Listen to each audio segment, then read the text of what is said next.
السلام عليكم ورحمة الله وبركاته. إن الحمد لله نحمده ونستعينه ونستغفره ونعوذ بالله من شرور أنفسنا ومن سيئات أعمالنا، من يهده الله فلا مضل له ومن يضلله فلا هادي له، وأشهد أن لا إله إلا الله وحده لا شريك له، وأشهد أن محمدا صلى الله عليه وسلم عبده ورسوله. يا أيها الذين آمنوا اتقوا الله حق تقاته ولا تموتن إلا وأنتم مسلمون. يا أيها الناس اتقوا ربكم الذي خلقكم من نفس واحدة وخلق منها زوجها وبث منهما رجالا كثيرا ونساء، واتقوا الله الذي تساءلون به والأرحام إن الله كان عليكم رقيبا. يا أيها الذين آمنوا اتقوا الله وقولوا قولا سديدا يصلح لكم أعمالكم ويغفر لكم ذنوبكم، ومن يطع الله ورسوله فقد فاز فوزا عظيما. ألا إن أحسن الكلام كلام الله، وخير الهدي هدي محمد صلى الله عليه وسلم، وشر الأمور محدثاتها وكل محدثة بدعة وكل بدعة ضلالة وكل ضلالة في النار. حياكم الله جميعا en cette soirée du samedi 6 Dhul Qa'da 1433 de l'Hégire, correspondant au 22 septembre 2012, Inch'Allah ta'ala.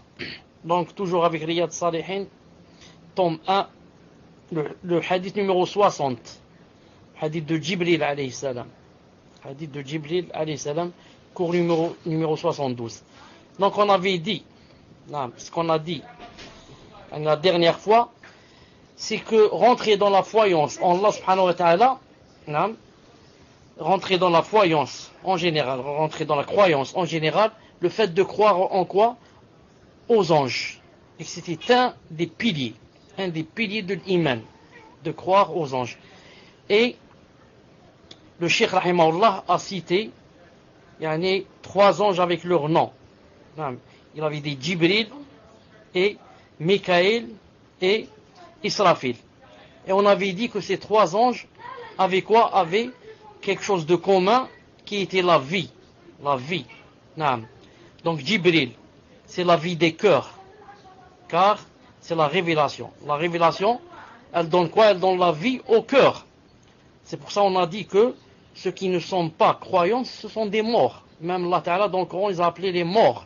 Les morts, il a dit Innaka la tusmi'ul mauta. Et à Mohammed, tu ne peux pas entendre les morts, c'est-à-dire les kuffars. Et même dans un autre verset, Allah subhanahu wa ta'ala a dit Ya ayyuhalladhina amanu istajibu lillahi wa lirrasul idha da'akum lima yuhyikum. Oh vous les croyants, répondez à l'appel d'Allah subhanahu wa ta'ala et de son messager s'il vous appelle à ce qui vous fait vivre, à ce qui vous fait vivre. Ça veut dire que le Coran et la Sunna, la foi, te fait vivre. Naam. Et tous et toutes, vous sentez en vous, quand la foi est masha'Allah dans le cœur, que vous vivez vraiment la vraie vie. Et que quand la foi est faible, qu'on vit une vie de chien. Naam, on se sent vraiment dégoûté, on se sent paresseux, quand on a la foi faible. Qu'en est-il quand on n'a pas la foi du tout? Donc Jibril, c'est la voix, c'est la vie des cœurs. Mikaël, sa fonction c'est quoi? C'est la pluie et les plantes. Donc la vie de quoi? Des corps. La vie des corps. Car quand la pluie tombe et il y a la végétation, on mange. Donc pour qu'on vive. Donc lui il s'occupe de la vie des corps. Et ensuite qu'est-ce qu'il y a aussi? Il y a Mikaël alayhi salam, c'est la vie de quoi? Il souffle dans la trompe pour que les gens meurent et un deuxième souffle pour qu'ils ressuscitent. Donc la vie de quoi? Disons la vie des morts. Pour que les morts reviennent vers Allah subhanahu wa ta'ala. On continue. Et j'ai cité aussi que il n'y a pas un ange qui s'appelle Azraïl. Azraïl. Même si c'est connu chez les gens de la masse qu'il s'appelle Azraïl, comme quoi c'est l'ange de la mort. Et on avait dit que Allah Ta'ala l'a appelé dans le Coran l'ange de la mort. Il a dit comme ça, Malakul Maut. Qul yatawaffakum Malakul Maut. Dites, Malakul Maut vous prend les âmes. Il n'a pas dit Azraïl. S'il avait un nom, il l'aurait cité. On va continuer, Inch'Allah Ta'ala, on va dire. Est-ce que vous m'entendez, musulmans?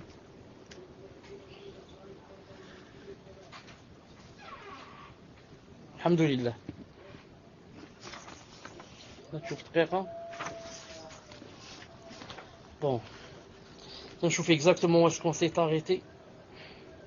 Une seconde.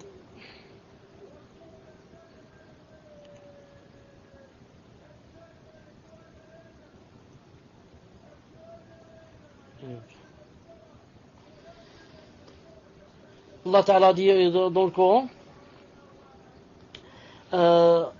حتى إذا جاء أحدكم الموت توفته رسلنا وهم لا يفرطون. Allah subhanahu wa ta'ala dit dans le Coran An'am 61. Et lorsque la mort atteint l'un de vous, nos messagers, c'est-à-dire les anges, enlèvent son âme sans aucune négligence. Et on avait dit la fois passée que nos messagers ici, les anges, ce sont ceux qui viennent avec l'ange de la mort parce qu'ils vont s'entraider. Eux, ils poussent l'âme jusqu'à ce qu'elle arrive au gosier. Ensuite, seul l'ange de la mort peut la faire sortir. Aucun des anges qui viennent aider ne peut la faire sortir. Seulement, qu'est-ce qu'ils font leur fonction? Ils la font monter des orteils d'en bas jusqu'à ce qu'elle arrive au gosier. Et là, l'ange de la mort, c'est lui qui la prend. C'est pour ça, ceux qui, d'entre vous, ont assisté aux gens qui meurent comme ça sur le lit, ont vu sans doute et remarqué que le mort, avant de mourir, quand il est dans les derniers instants, ses pieds deviennent glacés. D'abord, ça commence par les pieds. Pourquoi? Car les anges font monter l'âme des pieds vers le haut. Donc la première des choses, quand quelqu'un est dans l'agonie, on touche quoi? On touche ses pieds. S'ils sont glacés, on dit quoi? On dit à ses parents, à sa famille, Salam alaikum, qaddar Allah ma shafa'al, il est mort. Ça commence par les pieds et ça monte. Le cheikh a dit وَمَلَكُ الْمَوْتِ أَعْطَاهُ اللَّهُ تَعَالَى قُدْرَةً عَلَى قَبْضِ الْأَرْوَاحِ في مشارق الأرض ومغاربها. Il a dit que l'ange de la mort, Allah subhanahu wa ta'ala, lui a donné une grande capacité d'ôter les âmes, que ce soit à l'est ou à l'ouest. يقبضها ولو ماتوا في لحظة واحدة. Il prend les âmes même si tous les gens meurent à la même seconde. لو فرض أن جماعة أصابهم حادث وماتوا في آن واحد فإن ملك الموت يقبض روحهم في آن واحد. Si on suppose, il a dit qu'un groupe de gens face à un accident,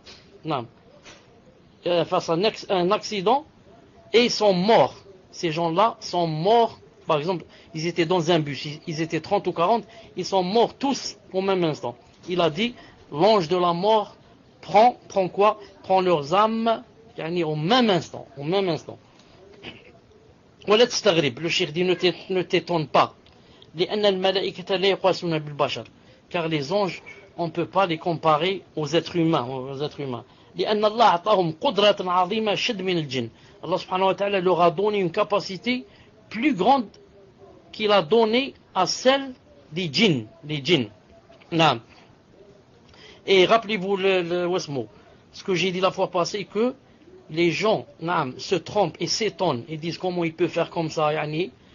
Pourquoi? Tout simplement parce qu'ils se sont basés sur une chose fausse.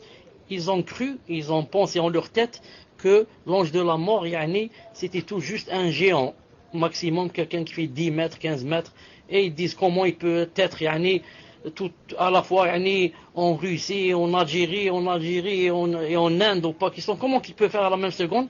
Et nous on a dit que Malik al-Maut, si tu savais sa taille, tu n'aurais alors pas posé cette question, ni tu te serais étonné. Et j'avais donné l'exemple aussi imaginez nous, quand on prend un pois chiche, combien qu'il est petit entre nos deux doigts. La même chose, à peu près, c'est un exemple, c'est tout. Pour que vous compreniez, c'est tout. Imaginez à peu près l'ange de la mort, la terre pour lui, tout le globe terrestre. Le globe terrestre, pour lui, imaginez comme un pois chiche entre deux doigts. S'il veut donc, tout ce qui habite la terre, il peut les écraser comme ça en une seconde. Et comme nous, on peut écraser le pois chiche entre nos deux doigts. C'est comme ça qu'il faut imaginer la chose. Al-Muhim, Allah subhanahu wa ta'ala a donné a donné aux anges une force, une puissance, une capacité qui n'a même pas donné aux djinns, والملائكة أقوى من الجن. Les anges sont plus forts que les djinns, Et vous connaissez hein, la capacité des djinns. Malgré cela, les anges sont plus forts. Le cheikh dit rahimahullah, وانظر إلى قصة سليمان. Et médite sur l'histoire de Sulayman alayhi salam. حيث قال يا أيها الملأ يوكم يأتيني بشها قبل أن يأتوني مسلمين قال عفريت من الجن. Lorsqu'il a cité le verset où Allah subhanahu wa ta'ala a dit dans Surat An-Naml 38, il dit: ô notable, qui de vous peut m'apporter son trône? Le trône de qui? D'une certaine reine qui s'appelle Balqis et qui vivait au Yémen, alors que Sulayman était au Sham. Donc imaginez, au Sham, c'est la Syrie, c'est la Palestine, et l'autre, cette femme-là était au Yémen. Donc il a dit au djinn, au notable, qui de vous m'apportera son trône avant qu'il ne vienne à moi soumis, avant qu'il ne vienne la reine et tout son entourage, ils viennent soumis. Un djinn redoutable dit: je vais te l'apporter, son trône, avant que tu te lèves de ta place, car je suis fort et digne de confiance. Imaginez, tu es assis, avant que tu te lèves, il connaissait que, par exemple, Sulayman alayhi salam avait une assise, par exemple, chaque soir, de, par exemple, 1 heure. Il lui a dit, avant que tu te lèves, par exemple, avant que la séance ne se termine, j'irai d'ici vers le Yémen et je rapporte quoi? Je rapporte, subhanallah al-azim, le trône et elle et tout son entourage. Quand je dis son entourage, ça veut dire si elle a un mari, ses enfants, ses valets, les servantes, les chevaux qu'elle a, j'apporte, subhanallah al-azim, tout son trône. طيب أنا أتيك به قبل أن تقوم من مقامك وإني علي لقوي أمين. Donc il a dit, je suis fort et digne bi'idnahi ta'ala. Le cheikh dit, وَمَكَانُ الْعَرْشِ فِي الْيَمَنِ, et le trône se trouve au Yémen. وَسُلَيْمَانَ فِي الشام, Sulayman au Sham.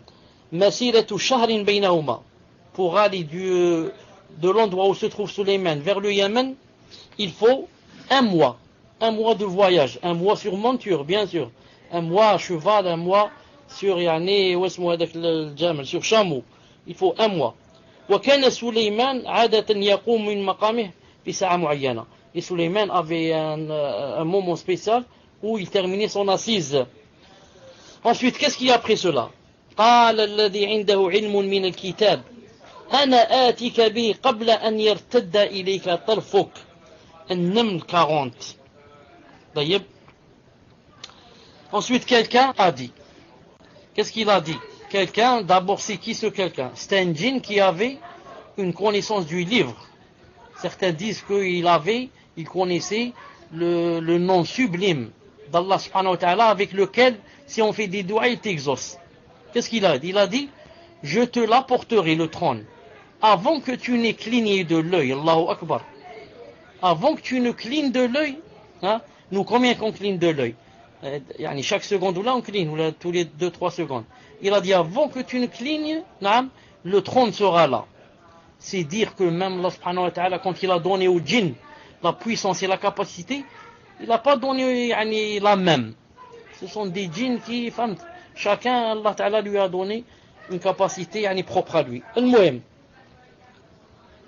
Al-Thani, et donc vous remarquez, le cheikh dit, le deuxième est plus rapide que le premier.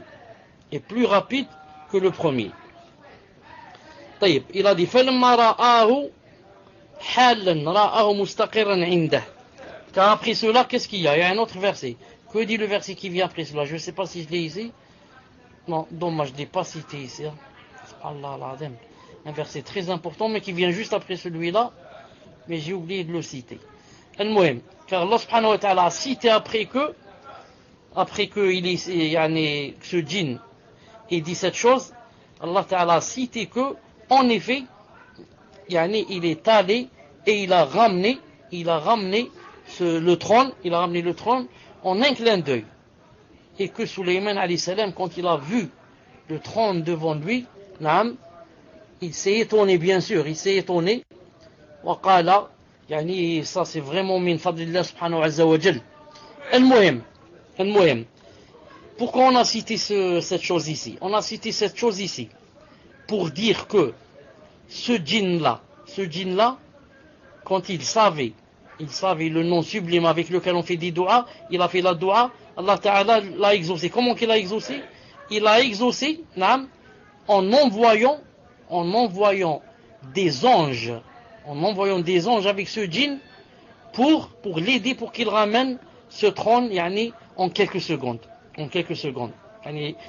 C'est comme ça que Allah Ta'ala l'a exaucé. Il l'a exaucé en l'aidant, en lui envoyant des anges. Comme ça dit Cheikh bin Uthaymin rahimahullah, c'est pour ça qu'il dit donc les anges sont plus rapides et plus puissants que les djinns. La preuve, regardez comment ils ont pu ramener ce trône en quelques secondes. Le cheikh dit فلا تستغرب أن يموت الناس في مشارق الأرض ومغاربها وأن يقبض أرواحهم ملك واحد. Donc le cheikh dit toujours, ne t'étonne pas que des milliers de gens meurent au sud, à l'est, à l'ouest, et qu'ils peuvent mourir à la même seconde, et que l'ange de la mort peut ôter leurs âmes à la même seconde. Naam. Comme a dit Allah subhanahu wa ta'ala, قُلْ يَتَوَفَّاكُمْ مَلَكُ الْمَوْتِ الَّذِي وُكِّلَ بِكُمْ ثُمَّ إِلَى رَبِّكُمْ تُرْجَعُونَ. Sijda, le verset en français, dit, l'ange de la mort qui est chargé de vous, vous fera mourir. Ensuite, vous serez ramené à votre Seigneur. Donc remarquez avec moi, Allah Ta'ala a dit au prophète alayhi salam, dit, l'ange de la mort qui est chargé de vous, vous fera mourir. Il l'a pas cité, il n'a pas dit Azraël ou bien Mikaël ou bien s'il avait un nom, il l'aurait cité. Donc il a dit l'ange de la mort et nous on doit dire l'ange de la mort. فإذا قال الله لهذا الملك اقبض روحك كل من مات اقبض روحه كل من مات هل يمكن أن يقول لا يمكن.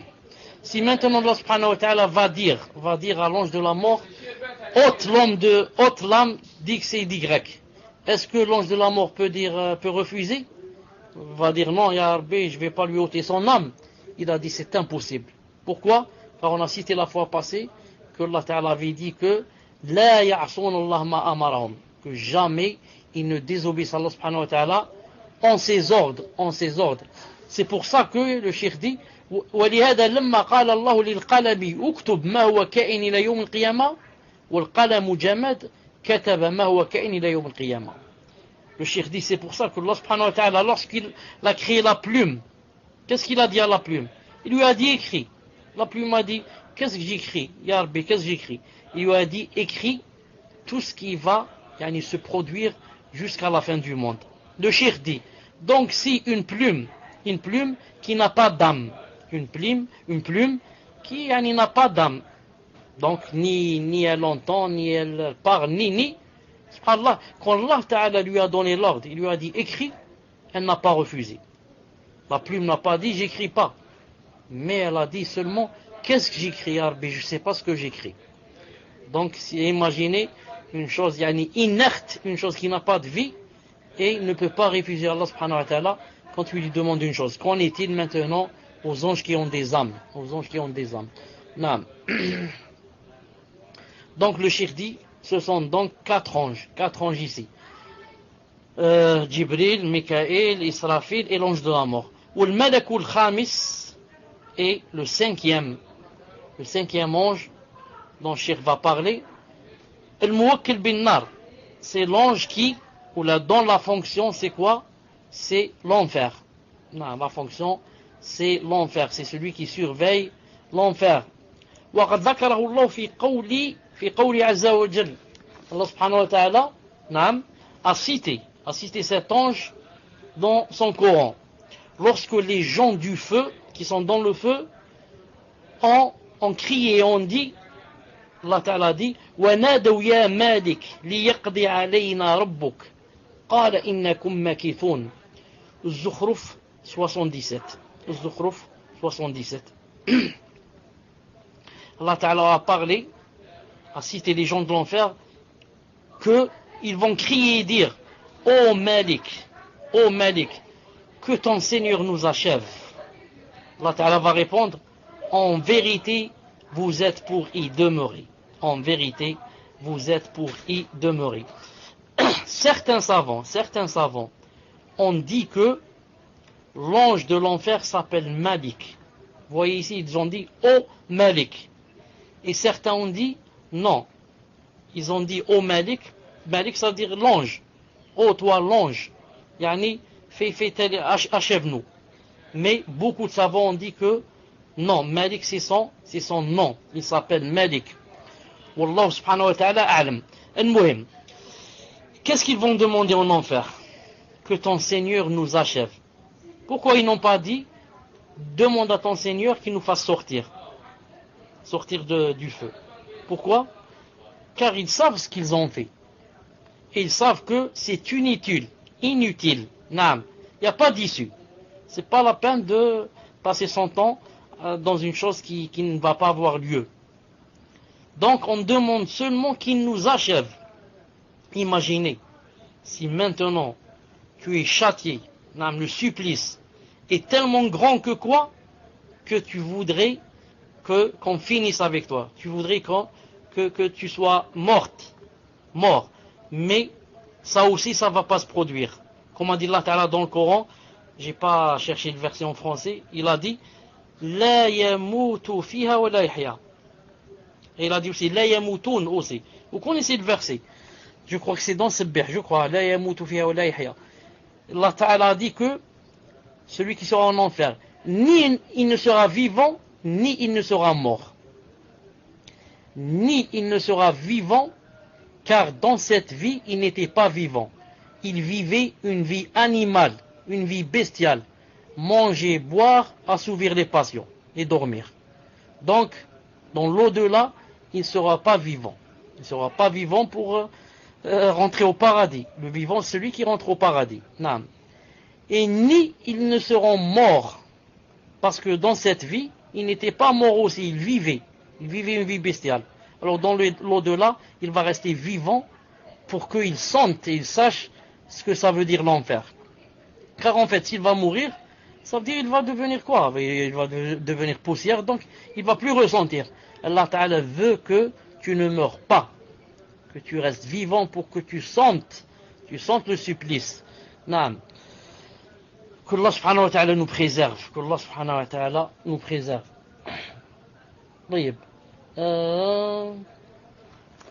Ensuite, Sadis, le sixième ange, Khazinul Jannah, celui qui s'occupe du paradis. Le Cheikh rahimahullah dit Warada fi ba'd al-athar anna ismahu Ridwan. Il a dit il y a certains textes, mais qui ne sont pas authentiques à 100%, où il est dit que cet ange, celui du paradis, s'appelle quoi? S'appelle Ridwan. Mais je dis, il n'y a rien d'authentique en cela. Certains textes des Sahaba, des Tabi'in qui ont dit ça. وَهَذَا وُكِلَ بِالْجَنَّةِ كَمَا أَنَّ مَالِكًا وُكِلَ بِالنَّارِ. Il a dit celui-là, sa fonction c'est quoi? C'est ce qui a rapport avec le paradis. Comme Malik, sa fonction, c'est ce qui a rapport avec l'enfer. طيب. Ensuite le cheikh va passer à autre chose. Il va dire فَمَنْ عَلِمْنَا إِسْمَهِ مِنَ الْمَلَائِكَةِ آمَنَّا بِهِ بِاسْمِهِ. Il a dit tout ange dont on connaît le nom, on le connaît par le biais d'un verset ou d'un hadith authentique, on doit croire en cet ange avec son nom. Maintenant que tu sais qu'il y a Jibril, Mikaël, Israfil, tu n'as pas le droit de dire, par exemple, je ne sais pas, je ne connais pas le nom de celui qui s'occupe des plantes et de la pluie. Tu dis c'est un ange, c'est tout. Non. Maintenant que tu sais que c'est Mikaël, tu n'as plus le droit de le renier. Ce n'est pas comme par exemple d'autres anges, tu ne connais pas leur nom, tu dis je ne connais pas son nom. Mais tout ange dont tu connais le nom, c'est obligé pour toi de quoi? D'y croire avec son nom, de croire en lui avec son nom. Et vous remarquez que plus la personne apprend son din, plus elle a des détails que les autres n'ont pas. Si je vais maintenant par exemple discuter avec ma grand-mère, lui dit cite-moi le nom de l'ange qui souffle dans la trompe par exemple, elle ne va pas dire Israfil, elle ne sait pas. Donc moi, quand Allah Ta'ala m'a appris que c'est Israfil, regardez, j'ai plus de science qu'elle, j'ai plus de détails. Donc plus on connaît les détails, plus Allah subhanahu wa ta'ala alhamdoulilah, nous a donné de sa science, et c'est pour nous la vraie vie, et en même temps pour se rapprocher d'Allah subhanahu wa ta'ala. Il a dit quant aux autres anges dont on ne connaît pas les noms, on doit croire en eux d'une façon globale. Comme a dit Allah ta'ala dans le Coran, وَمَا يَعْلَمُ جُنُودَ رَبِّكَ إِلَّا هُ. Et ne connaît le nombre de ses soldats, des soldats de ton Seigneur, sauf lui. Donc moi, les autres anges, je ne connais ni leur nombre, ni leur nom. Les autres anges, je ne connais ni leur nombre, ni leur nom. Mais je crois comme ça, globalement, qu'il y a des milliers, ou des millions, ou des milliards d'anges.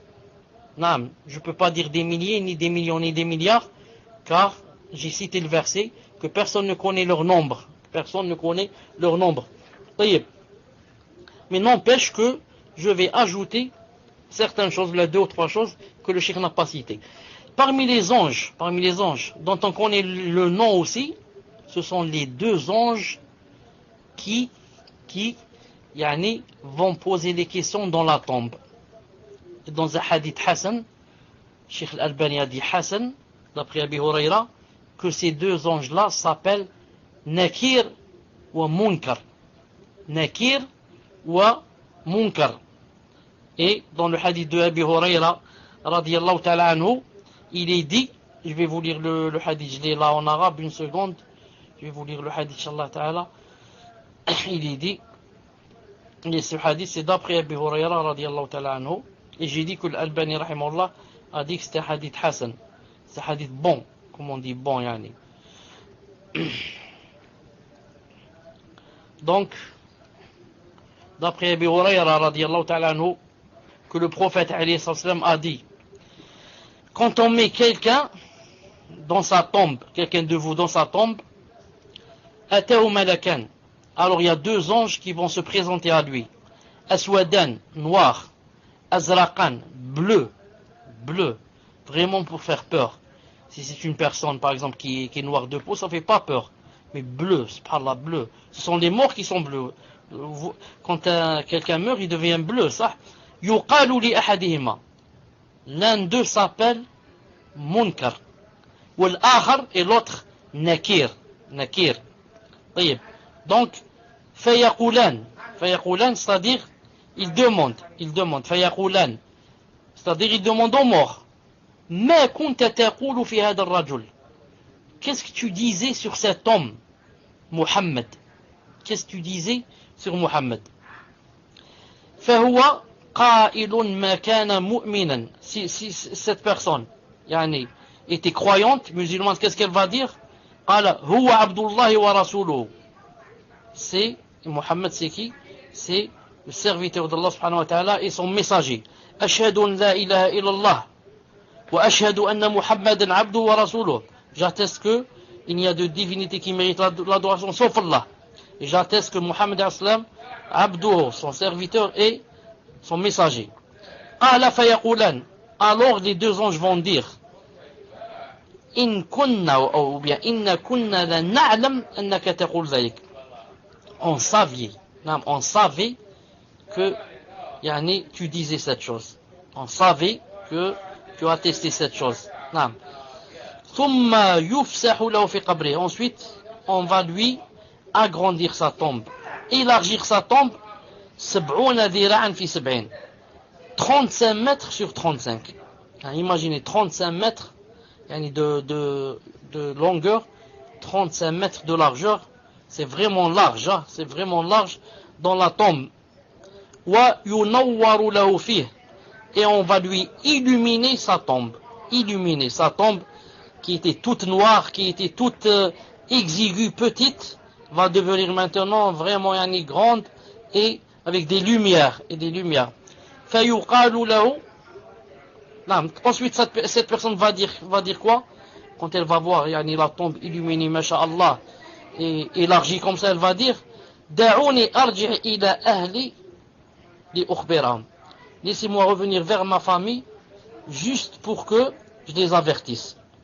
Yani, tellement la personne est contente, tellement la personne est joyeuse, tellement la personne a su qu'elle, alhamdoulilah, n'a pas eu le supplice de la tombe, elle va demander si c'est possible, yani, juste quelques instants, que vous me laissez partir vers ma famille juste pour que je leur dise yani, et je reviens. C'est un peu comme dans Sourate Yasin, où le mort là, quand il est mort, il a dit Ya layta qawmi ya'lamun bima ghafara li rabbi wa ja'alani min mukramin. Ah si, ya layta qawmi, si mon peuple savait, parce qu'ils l'ont tué. Naam. Ah ya layta qawmi ya'lamun. Naam. Ah s'ils savaient yani, la joie dans laquelle je suis, le paradis dans lequel je suis ici, dans la tombe. Naam. Taïb. Ensuite, il a dit, on va lui répondre, quand il dit, laissez-moi 2 secondes, yani, juste pour que j'avertisse ma famille, ils vont lui dire, nam, dors, nam. Ensuite, ils ont dit, fayanamu, alors il va dormir, kenoumatil arous, comme va dormir qui? Le marié, alladhi la yuqiduhu illa ahabbu ahlihi ilayh. Il va dormir, comme va dormir un marié qui, yani, ne va le réveiller que les meilleurs de sa famille. Le marié, s'il va dormir la nuit, qui va le réveiller? Le meilleur de sa famille. Son épouse va le réveiller le matin. Ou bien peut-être sa mère, ou bien les meilleurs de sa famille, les plus proches. Ce sont ceux qui vont le réveiller. Ils ont dit, hatta yab'athahu Allah ta'ala min madji'ih. Jusqu'à ce que, il va dormir jusqu'à ce que Allah subhanahu wa ta'ala va l'envoyer de sa tombe, va l'envoyer pour qu'il sorte, yani, quand Israfil va souffler le deuxième souffle. Wa in kana munafiqan, et si jamais il est munafiq, hypocrite, ou bien il est kafir, qu'est-ce qu'il va répondre quand on va lui dire, que connais-tu, que dis-tu sur cet homme qui s'appelle Mohammed? Il va dire, kuntu asma'u an-nas yaqulun kadhalik fa kuntu aqul. Il a dit, j'entendais des gens dire comme ça des choses, j'ai dit. C'est-à-dire, il n'est pas sûr, il ne peut pas dire c'est un messager, il ne peut pas dire il a été envoyé par Allah. Il dit ce qu'il a entendu à gauche, à droite. Peut-être même qu'il va dire que des choses mal sur lui. Comme ces temps-ci, on parle de lui en mal, sallallahu alayhi wa sallam. On parle de lui en mal. Il a dit, alors, qu'est-ce qui va se passer alors? Allah subhanahu wa ta'ala va ordonner à la tombe de quoi? Yani, elle va quoi? Elle va l'entourer. Maintenant, il est dans la tombe. Le mu'min, le croyant, quand il a bien répondu, la terre, yani, va s'éloigner de lui, car sa tombe va s'élargir. Donc la terre qui était à sa droite, à sa gauche, va s'éloigner de lui pour que la tombe s'élargisse. Maintenant, la terre, pour ce kafir, au contraire, elle va l'étreindre encore plus, l'enlacer. À droite et à gauche, il le serrait. Il a dit, jusqu'à ce que ses côtes s'entrelacent. Les côtes de droite vont partir vers la gauche, les côtes de la gauche vont partir vers la droite, jusqu'à ce que elles vont s'entrelacer, comme nos doigts, comme nos doigts vont s'entrelacer quand on joint nos 2 mains avec les doigts ouverts. Subhanallah al-Azim, il a dit, et il restera ainsi jusqu'à ce que Allah subhanahu wa ta'ala l'envoie de sa tombe. Je dis entre parenthèses, sans parler des grands châtiments, d'autres supplices qu'il va subir dans la tombe, entre autres, les serpents, les grands serpents qui vont le mordre. Al-Muhim. Qu'est-ce qu'il y a aussi? Le Cheikh rahimahullah n'a pas parlé aussi d'un ange très important, mais peut-être Allah alam qui n'a pas parlé de lui parce qu'il n'a pas de nom. Allah alam. Il n'a pas parlé de l'ange que Allah Ta'ala envoie dans le ventre de chaque femme au 4e mois. juste où Allah subhanahu wa ta'ala va ordonner qu'on insuffle yani à ce bébé l'âme. Car avant le quatrième mois, Allah ta'ala n'a pas encore insufflé l'âme au bébé. C'est pour cela que tout bébé qui meurt, qui descend du ventre de la femme, avant le quatrième mois, yani, ce n'est pas obligé de faire la prière sur lui. Ce n'est pas obligé. On peut la faire et on peut ne pas la faire. Pourquoi? Car il n'a pas encore l'âme. Al-Muhim, ce qu'il a dit ici, je disais donc, il y a un ange, le quatrième mois, qu'est-ce qu'il demande à Allah subhanahu wa ta'ala? Il lui dit à Allah subhanahu wa ta'ala, qu'est-ce que j'écris?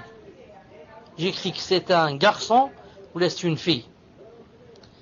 Et il écrit aussi sa subsistance. C'est la deuxième chose. Il écrit 4 choses. Garçon ou fille. La subsistance, rizq ta'ou. Tout ce qu'il va manger, tout ce qu'il va boire. Jusqu'à ce qu'il meurt. Et il écrit aussi, bien sûr, quand est-ce qu'il va mourir. Et il écrit aussi, donc maintenant je cherche la quatrième, rizqahu ajalahu, quand est-ce qu'il va mourir, zakar ou unsa. Et il écrit aussi, bien sûr, heureux ou bien malheureux. Donc si une personne va vivre heureuse, c'était écrit au quatrième mois. Si c'est malheureux, la même chose. المهم مسألة قلنا إن الملائكة عالم غيبي فهل يمكن أن يروا. Le cheikh dit, on a dit que les anges, ça relevait du domaine de l'invisible. Mais malgré cela, est-ce qu'on peut les voir? Est-ce qu'on peut voir les anges? Non. Je dis entre parenthèses, il y a une risala comme ça, un livret, masha'Allah, de quelqu'un qui s'appelle Sulayman al-Ashqar. Ashqar, yani, il a écrit certains livres sur la Aqida, le paradis, l'enfer, le Qiyama. Et il a écrit aussi un livre spécialement sur les anges, qui ne parle que des anges. Ce livre, il faut dire qu'il est masha'Allah, la vérité. Surtout qu'il ne se base que sur des hadiths authentiques, yani authentifiés par Sheikh Al-Albani rahimahullah. Al-Muhim, pour celui qui veut yani, avoir plus de détails sur les anges. Maintenant le cheikh dit, puisque les anges relèvent du domaine de l'invisible, est-ce que c'est possible de les voir? Al-Jawab, réponse, Na'am qad yurawna. Oui, les anges, yani c'est possible qu'on les voit. Imma ala suratihim allati khuliqu alayha, wa imma ala suratin man arada Allah an yakuna ala suratihim. La façon de voir les anges, c'est de deux choses l'une. Ou bien on peut les voir de la vraie forme dans laquelle Allah Ta'ala les a créés. C'est-à-dire avec des anges, avec des ailes. Car les anges ont des ailes. Comme a dit Allah Ta'ala, ou les ajniha, mathna wa thulatha wa ruba'. Comme a dit Allah Subhanahu wa Ta'ala, il a dit dans le Coran, c'est lui qui a créé les anges. Ensuite il a dit, certains avec 2 ailes, 3 ailes, 4 ailes, et Allah Ta'ala donne à qui il veut plus. C'est pour ça qu'il a donné à Jibril 600 ailes. Al-Muhim. Ou bien on peut les voir dans leur vraie forme, comme Allah Ta'ala les a créés, c'est-à-dire vraiment immenses, avec des ailes. Ou bien la deuxième façon de les voir, c'est de les voir sous forme humaine, par exemple, s'ils prennent une forme humaine. Comme Jibril alayhi salam, vous avez remarqué que plusieurs fois il est venu sous forme humaine. Et ici, dans le hadith qu'on est en train d'expliquer, il est venu sous forme de voyageur, cheveux très noirs, habillé en très blanc, et que personne n'a reconnu, les sahaba n'ont pas reconnu. Et c'est quand il est parti que le prophète a dit, vous savez c'est qui la personne qui est venue vous apprendre le din? Ils ont dit non, on n'a pas reconnu. Il a dit c'était Jibril. Ça veut dire, s'il ne leur a pas dit c'est Jibril, personne n'aurait su que c'était un ange. C'est pour ça donc, il est possible que quelqu'un parle avec un ange et qu'il ne sache pas. Parler avec un ange, alors je crois que c'est une personne. Si le prophète n'aurait pas dit, personne n'aurait su.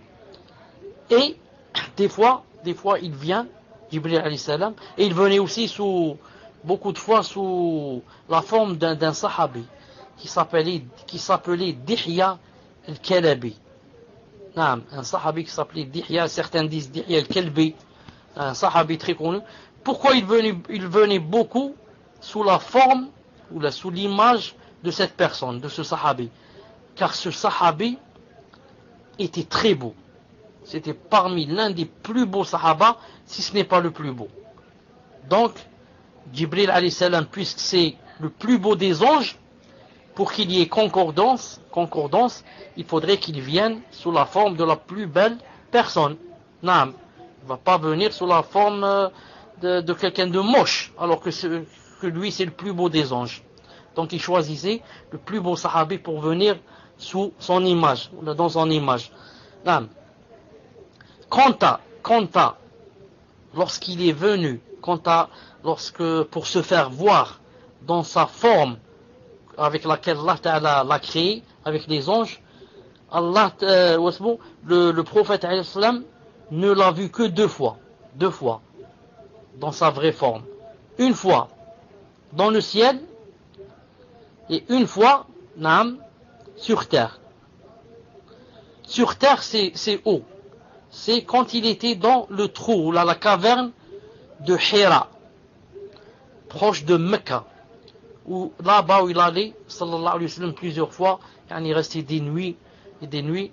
C'est juste que Allah subhanahu wa ta'ala le préparait pour la révélation. Et c'est là que Jibril est venu et il a étreint de ses bras, il lui a dit lis, il a dit qu'est-ce que je lis, il lui a dit Iqra bismi rabbik alladhi khalaq. Vous connaissez comment la révélation a commencé. Là-bas, il n'est pas venu sous humaine, mais il est bien venu sous forme angélique, sous forme d'ange. Et il avait vu aussi une fois dans le ciel, comme dans le verset où Allah Ta'ala a dit وَلَقَدْ رَآهُ نَزْلَةً أُخْرَى عِنْدَ سِدْرَةِ الْمُنْتَهَى وَلَقَدْ رَآهُ نَزْلَةً أُخْرَى عِنْدَ سِدْرَةِ الْمُنْتَهَى verset 13 Najm 13-14. Une seconde. Il l'a pourtant vu lors d'une autre descente près de la Sidrat al-Muntaha. Il l'a pourtant vu lors d'une autre descente de Jibril, près de la Sidrat al-Muntaha. Le cheikh dit Ra'ah, il l'a vu, walahu 600 janah. Il l'a vu alors qu'il avait 600 ailes. Qad sadda al-ufuq. Sadda al-ufuq, il a, disons, rempli tout le ciel. C'est-à-dire que lorsque le prophète a levé sa tête comme ça pour voir, il ne pouvait plus voir le ciel. Pourquoi? Un ange, vraiment grand de taille, en plus de cela, avec 600 ailes, donc il ne te laisse plus la place pour pouvoir voir le ciel. Classe, il a tout caché, ولا يعلم قدرته قدرة الأجنحة إلا عز وجل. Le cheikh dit, et personne ne peut connaître la grandeur des anges, des ailes de cet ange, sauf Allah Azza wa Jal. هذا الذي رآه النبي عليه الصلاة والسلام في صورة مرته.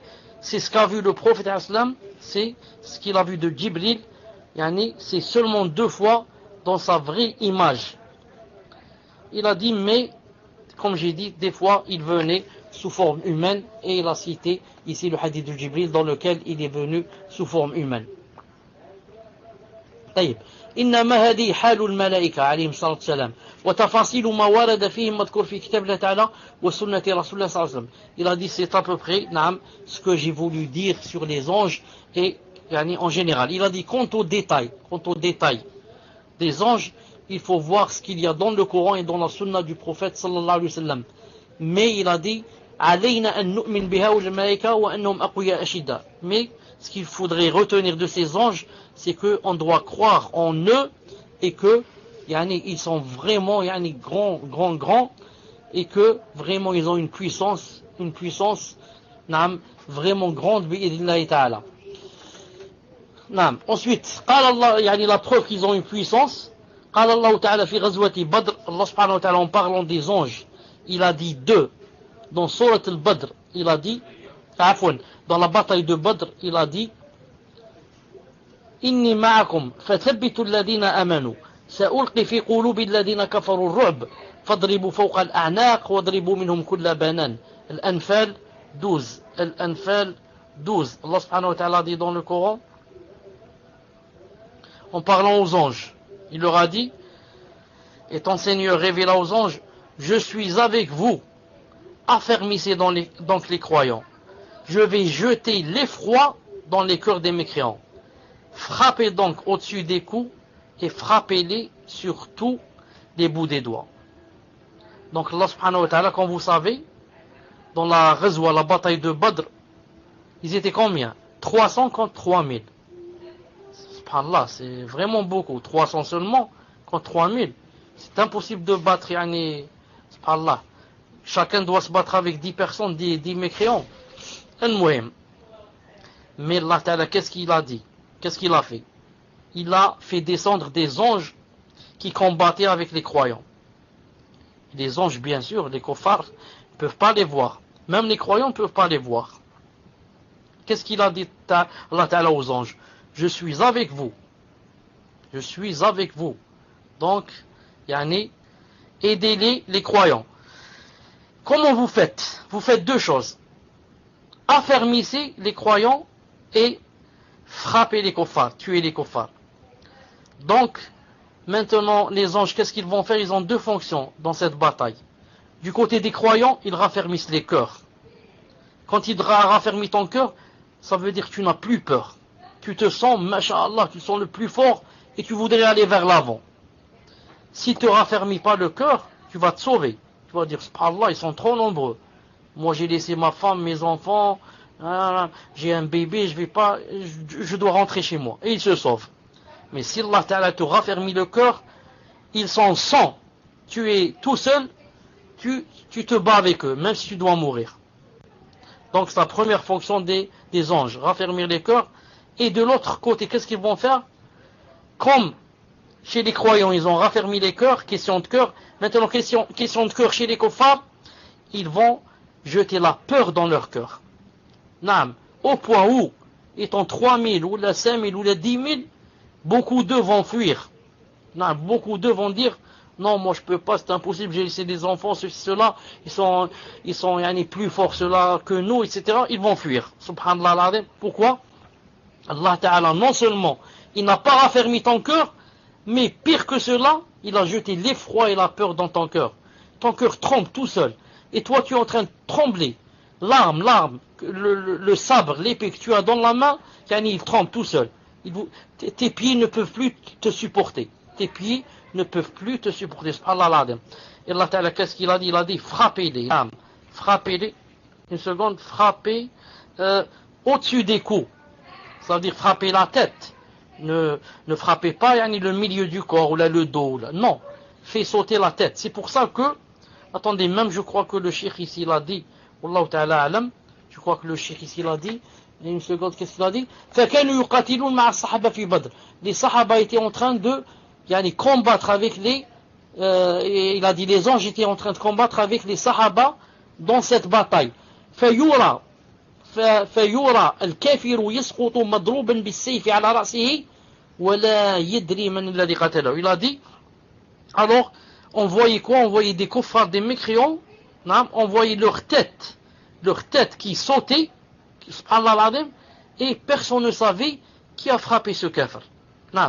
Même les sahaba étaient étonnés. Il y a un kafir devant lui, avant qu'il n'arrive, pour qu'il le frappe avec l'épée, il voit sa tête sauter. Il dit, Allah l'azim, c'est pas moi qui l'ai tué. Mais il ne savait pas bien sûr que c'était des anges que Allah Ta'ala a envoyés pour les aider dans ce combat. فعلينا, le cheikh dit, فعلينا أن نؤمن بهم. On doit croire aux anges. من علمنا بعينه أمن بعينه. Si quelqu'un des anges, un des anges, on le connaît avec son nom et les détails qu'il y a sur sa taille, sur sa puissance, etc., on doit croire en cela avec les détails. وإلا فبالإجمال. Sinon, on doit croire, Inch'Allah Ta'ala, en général, en général. وأن نؤمن بمن جاء عنهم نعم من عبادات وأعمال طريقة على وفق ما جاء في كتاب السنة. Et on doit croire aussi, نعم, ce que sont de tous les détails qu'on connaît d'eux qu'il y a dans la sunna ou le Coran, comme quoi, yani, par exemple, ils font telle et telle adoration, comme quoi ils ont telle fonction. C'est-à-dire on croit en ça en détail. نعم. والإيمان بهم أحد أركان الإيمان ستة. Et la foi en les anges, ça rentre dans l'un des 6 piliers, les 6 piliers de la foi. Men ankarahum, quiconque les renie, il dit il n'y a pas d'ange. Ou kadhaba bihim, ou bien démon, il n'y a pas d'ange. Naam. Ou qala innahum la wujuda lahum, ou bien dit ils n'ont pas d'existence. Ou qala innahum hum qiwa al-khayr, wa shayatin hum qiwa al-shar. Ou bien certains vont dire, oui, il y a des anges, mais les anges, vous savez ce que ça veut dire? C'est yani, la force du bien. Tout ce qui est bien, tout ce qui est... Ça veut dire les anges. Et tout ce qui est mal dans ce monde, ça veut dire shaitan. Ça veut dire shaitan. Il a dit, celui qui dit comme ça, faqad kafara kufran mukhrijan al millah. Il a apostasié. Il est devenu un kafir, il est sorti de l'islam. Non. Parce que il y a certains laïcs, certains dames, ils te disent, les anges, c'est pas une existence véritable. Les anges, même s'il y a dans le Coran, mais Allah Ta'ala veut dire que tout ce qu'il y a comme bien, tout ce qu'il y a comme bien dans ce monde, c'est ça veut dire les anges. Tout ce qu'il y a de mal, ça veut dire shaitan. Mais il n'y a pas un shaitan. Il n'y a pas un shaitan comme ça, quelqu'un avec des cornes, avec la queue, et quelqu'un qui court, qui marche, comme c'est dans le Coran, qui se marie, qui a des enfants. Il a dit non, tout ça, il n'y a pas. Le shaitan, c'est juste, il vient dans ton oreille, il te parle, et la nuit, si tu te lèves pas pour ça, il urine dans ton oreille. Ah, tout ça, c'est pas vrai, c'est impossible. Le shaitan, ça veut dire le mal qu'il y a dans le monde, c'est ça, shaitan. Celui qui dit comme ça, il est kafir. Il est kafir, il est sorti de l'islam. Sauf bien sûr si c'est un ignorant. Il y a des gens qui sont vraiment ignorants. Ceux-là, on leur apprend le din. Si après l'apprentissage, il dit non, je crois pas, c'est toujours comme ça, celui-là, comme vous savez, il devient kafir. Allah subhanahu wa ta'ala. Le cheikh dit وَقَدْ ضَلَّ قَوْمٌ غَايَةَ الضَّلَالِ. Certaines personnes, il a dit, se sont vraiment égarés. حيث أنكروا أن يكون هنا ملائكة. حيث أنكروا أن يكون هناك ملائكة. Pourquoi ils sont vraiment égarés? Car il a dit, ces gens-là ont renié l'existence des anges. والعياذ بالله. Il a dit والعياذ بالله. وقالوا إن الملائكة عبارة عن قوى الخير. Ils ont dit donc les anges, c'est seulement, ça veut dire c'est un signe de bien, c'est tout. C'est un signe du bien. وليس هناك شيء يسمى عالم الملائكة. Et il n'y a pas quelque chose qui s'appelle le monde des anges. وهؤلاء إن قالوا ذلك متأولين فإن الواجب أن نبين لهم أن هذا تأويل باطل بل تحريف. Ces gens-là, s'ils disent cette chose-là, que les anges, ça veut dire c'est un signe pour le bien, c'est tout, il a dit, s'ils disent cela par interprétation, on doit leur montrer que leur interprétation n'est pas valide et que leur interprétation, c'est la déviance. Ils dévient les textes. Ils dévient les textes de leur vrai sens vers un sens, un sens qui n'existe pas, un sens invalide, un sens qu'ils ont eux-mêmes inventé. Non. Mais maintenant, s'ils disent cela sans interprétation, alors ils sont devenus des kuffars. Non. Car Allah subhanahu wa ta'ala a cité les anges dans le Coran, dans la Sunna, et il y a un consensus, non seulement des savants, mais encore des musulmans, que les anges existent. Et le cheikh dit pour finir, Allah Ta'ala qadir, Allah Ta'ala capable et peut على أن يخلق عالما كاملا لا يحس به البشر عن طريق حواسهم المعتادة. Allah Ta'ala peut créer un monde, je dis un monde, نعم, يعني de par exemple d'anges ou d'autres choses, un monde de vivants qui existe sans qu'on puisse les voir ni les sentir. نعم, il a dit ça c'est possible. فَهَاهُمُ الْجِنْ مَوْجُودُونَ وَلَا إِشْكَالَ فِي وُجُودِهِمْ. Voilà les djinns. Le cheikh dit voilà les djinns. Ils existent. Il y a un monde de djinns. نعم, ils existent. مع ذلك, et malgré cela, لا تدركهم حواسنا. Et malgré cela, on ne peut pas, يعني avec nos sens, c'est-à-dire les voir, les sentir, les toucher, il a dit, et malgré cela, on ne peut pas donc dire, donc il n'existe pas. Le djinn, on ne le voit pas, on ne le sent pas, et on ne lui parle pas, dans sa vraie forme, bien sûr. Et, on ne peut pas toucher, et malgré ça, on croit au djinn. On croit qu'il existe et que, ils sont là avec nous dans la chambre, dans ceci, dans cela. Hein? Et si on dit il n'existe pas, on devient kofar.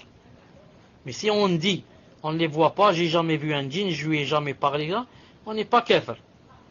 Mais si on dit le djinn n'existe pas, il n'y a pas quelque chose qui s'appelle le djinn, c'est juste un signe de mal, on devient kafir, ou on apostasie.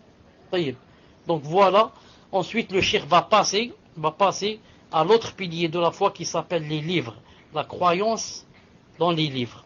Cette chose-là, Inch'Allah Ta'ala, on va la laisser, Inch'Allah Ta'ala, pour le prochain cours.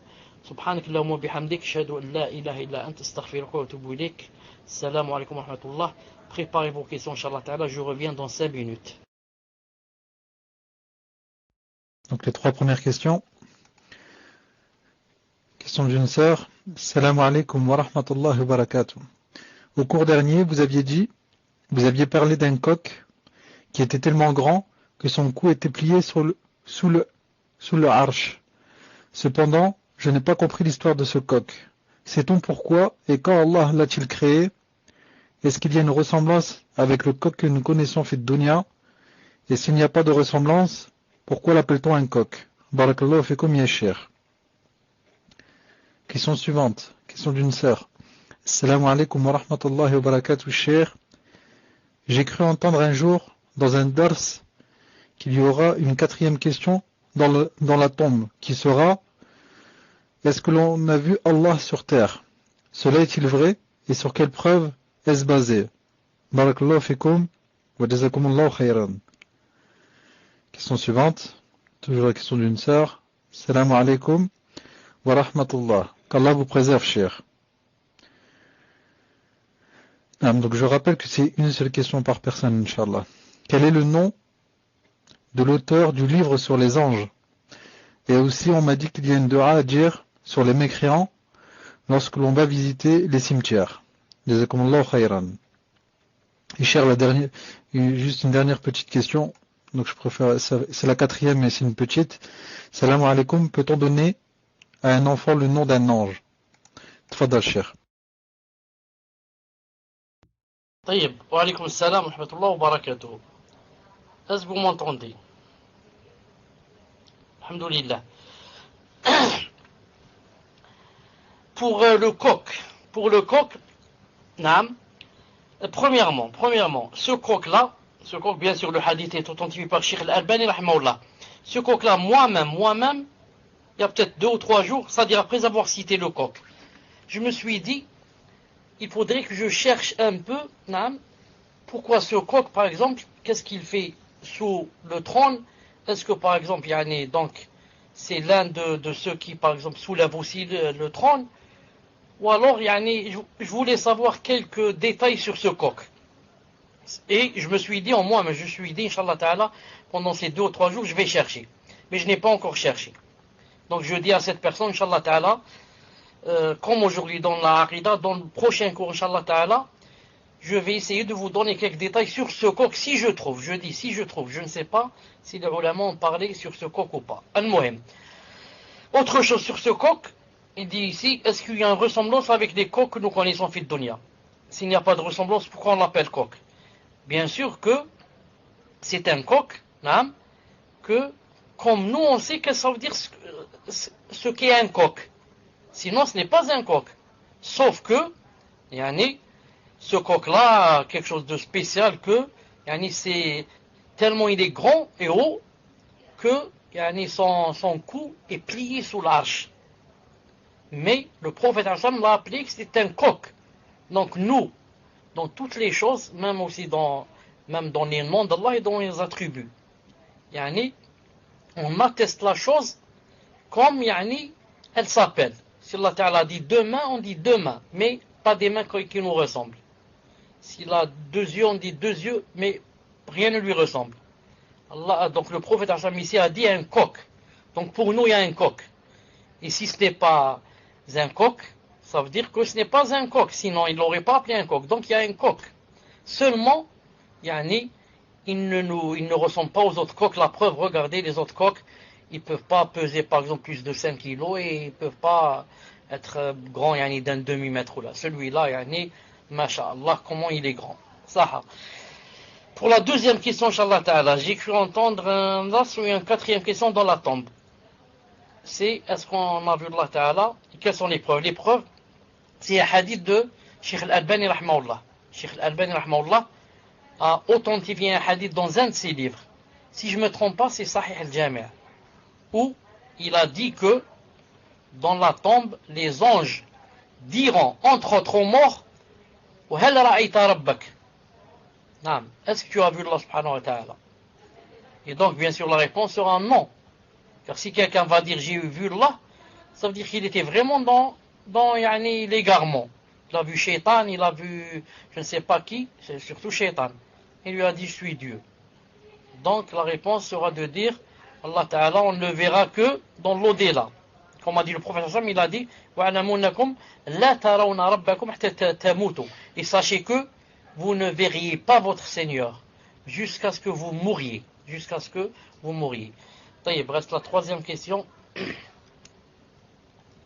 Quel est le nom de l'auteur du livre sur les anges? Sulayman al-Ashqar. Sulayman al-Ashqar. J'espère que je ne me trompe pas, que ce n'est pas Omar, parce que ce sont deux frères. Wahd il écrit dans Usul Fiqh, et l'autre il écrit dans la Aqida. J'espère. Attendez une seconde. Une seconde, j'ai le livre de son frère. Donc je vais voir, c'est qui celui-là. Salam alaikum. Donc, j'ai vérifié. Donc, Sulayman, c'est l'autre. Sulayman, c'est celui qui a écrit le livre sur Af'al al-Rasoul et l'Usul. Donc, celui qui a écrit sur les anges, c'est Omar. Omar al-Ashqar. Inch'Allah ta'ala. Taïb. On m'a dit qu'il y a une doua sur les mécréants lorsqu'on va visiter les cimetières. Sheikh Al-Albani a authentifié un hadith. C'est dans Silsila Sahiha. Il a dit que le prophète a dit, si vous visitez la tombe d'un kafir, car c'est permis de visiter la tombe d'un kafir. Le prophète lui-même allait visiter la tombe de sa mère. Et quand il est arrivé devant la tombe de sa mère, il a pleuré et il a fait pleurer les sahaba. Car il avait demandé à Allah Ta'ala qui lui pardonne et Allah Ta'ala n'a pas accepté. De ce hadith, Cheikh Ibn Taymiyyah a appris que donc c'est permis de visiter la tombe d'un kafir, car la mère du prophète et son père sont morts kuffar, comme son oncle aussi, et comme le père de Ibrahim. Il a dit, le hadith du prophète, il a dit,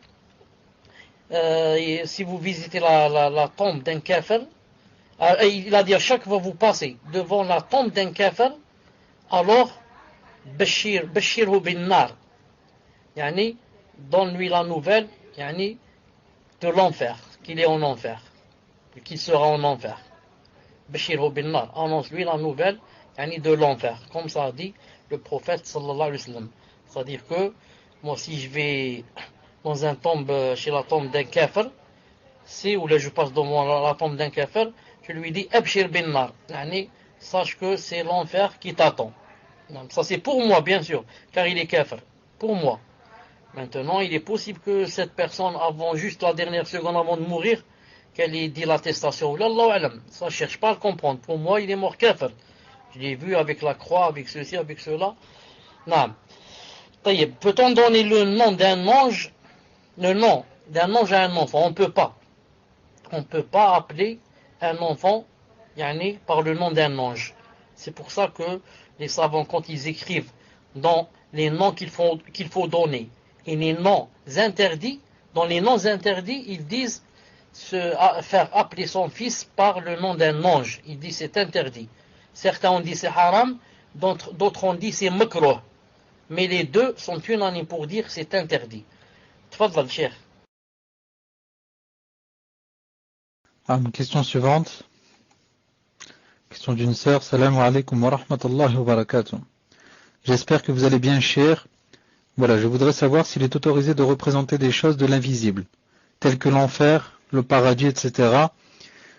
Je vous pose cette question car dans certaines vidéos sur le net, il y a des rappels sur l'enfer où il y a des montagnes avec des flammes.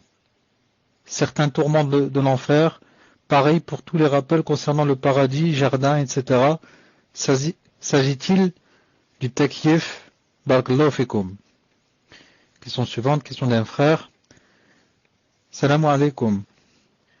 Alhamdulillah, une nouvelle mosquée a ouvert ses portes depuis fin juin. L'imam choisi est Tahar Mahdi. Il a un site, donc vous l'avez sur le PV, cher. Cet imam annonce dans son site qu'il est membre d'une association collective de savants indépendants de l'Europe qui émettent des fatwas. Je ne sais pas quelle est la secte qu'il suit, mais sa ressemblance peut être liée à du soufisme. Certains frères m'ont mis en garde que ma prière ne serait pas valide en priant derrière sans avoir de preuves. Mais ma question est de savoir si je peux prier derrière lui. Barakallahu fikum pour votre réponse et qu'Allah vous récompense pour tout ce que vous enseignez et pour ce temps que vous consacrez généreusement à chacun d'entre nous. Question suivante, question d'une sœur. Assalamu alaikum wa rahmatullah. Qu'Allah vous accorde le firdaus et vous bénisse. Je voulais poser une question par rapport à mon père. Il exerce un métier où des personnes viennent le voir afin de lui réclamer de l'aide, par exemple, pour les aider dans les choses de la vie, réussir telle ou telle chose, avoir des enfants, réussir un examen ou encore prédire les choses de l'avenir. Et j'en passe, Allah al-Musta'an. Malgré de nombreux rappels, mon père ne veut pas arrêter ce travail. Il nous dit que c'est un don d'Allah. Ce qui est bizarre, c'est qu'il nous a toujours obligés de prier. Il nous parle du tawhid. Parfois je comprends rien. Et en échange, ces personnes lui donnent de l'argent. C'est donc de l'argent illicite. Mais c'est avec cet argent que ma famille se nourrit, et cela dure depuis plusieurs années. Est-ce hypocrite d'accepter cet argent? Peut-on dire qu'il est toujours musulman? Car certaines personnes me disent que je ne dois pas le considérer comme un musulman.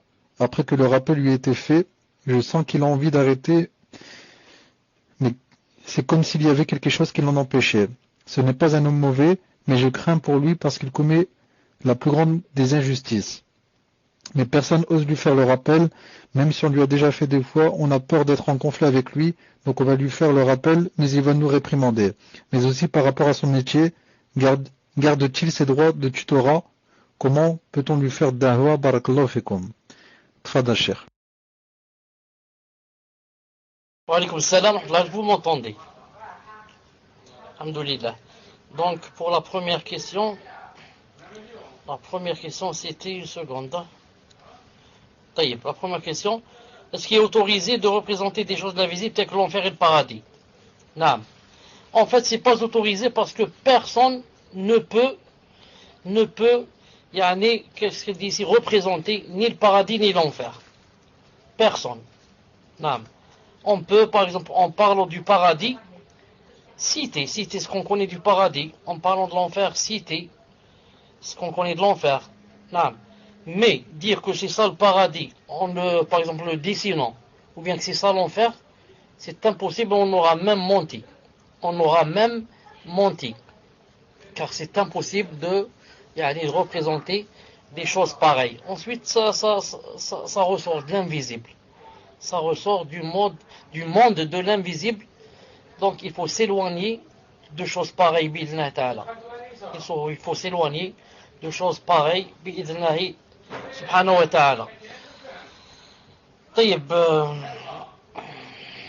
La deuxième question, pour l'imam Ada qui s'appelle Tahar Mahdi, etc., qui fait du shirk, ou là, je ne sais pas quoi, du soufisme, il dit est-ce que je peux prier derrière lui? Il faut voir. Non, il y a deux choses, regardez ces deux choses. La première, on va voir yani, ce qu'il fait. S'il fait des choses qui font sortir de l'islam, dans ce cas, c'est interdit de prier derrière lui. S'il fait des bid'a mukaffira, par exemple, c'est interdit de prier derrière lui. Mais s'il fait des choses qui ne font pas sortir de l'islam, on peut prier derrière lui s'il n'y a que lui. S'il n'y a que lui dans le quartier. Et c'est pour ça la deuxième chose que je voulais dire, quand il y a deux mosquées dans le quartier, et il y a quelqu'un qui est de ce genre, et quelqu'un qui est mieux que lui, on va prier de préférence chez la deuxième personne, même si c'est un peu plus loin. Même si c'est un peu plus loin.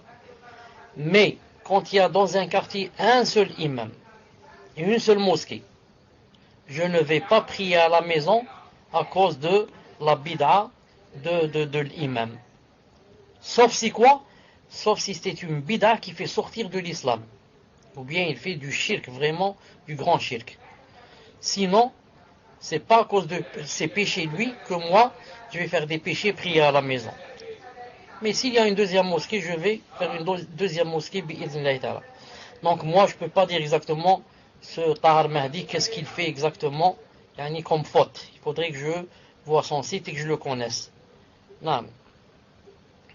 Ensuite, pour la troisième question, qui parle de son père, un métier où les personnes viennent le voir afin de lui réclamer de l'aide, par exemple pour les aider dans les choses de la vie, réussir telle ou telle chose, avoir des enfants, réussir un examen, encore prédire les choses de l'avenir, et j'en passe. Non.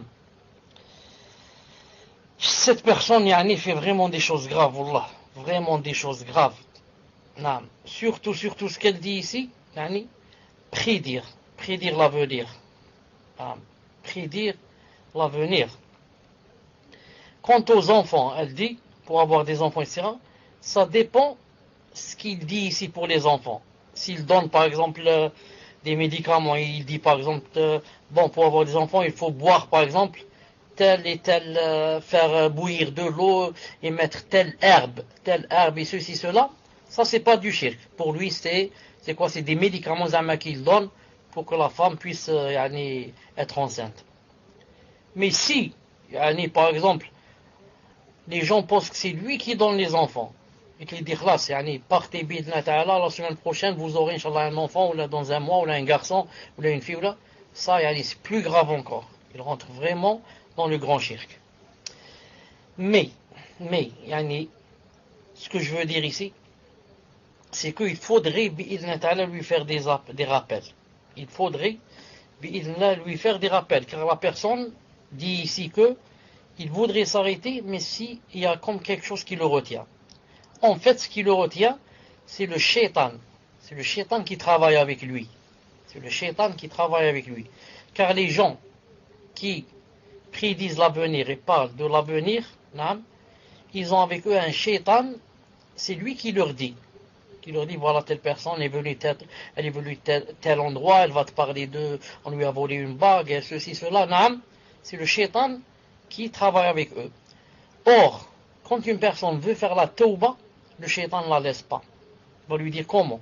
On a travaillé ensemble des années, et maintenant, yani, tu n'es plus fidèle. Tu vas changer yani, de branche. Tu vas me renier. Il n'accepte pas. Et il veut lui faire beaucoup de mal, ou bien à lui, ou bien à ses enfants. Ou bien à lui, ou bien à ses enfants.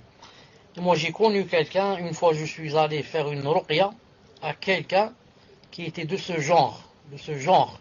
Là, yani, les gens allaient chez lui, il prédisait l'avenir, il faisait des choses, muhim, et il avait avec lui l'un des plus grands djinns, un djinn tunisien, qui s'appelle Baba Hamouda.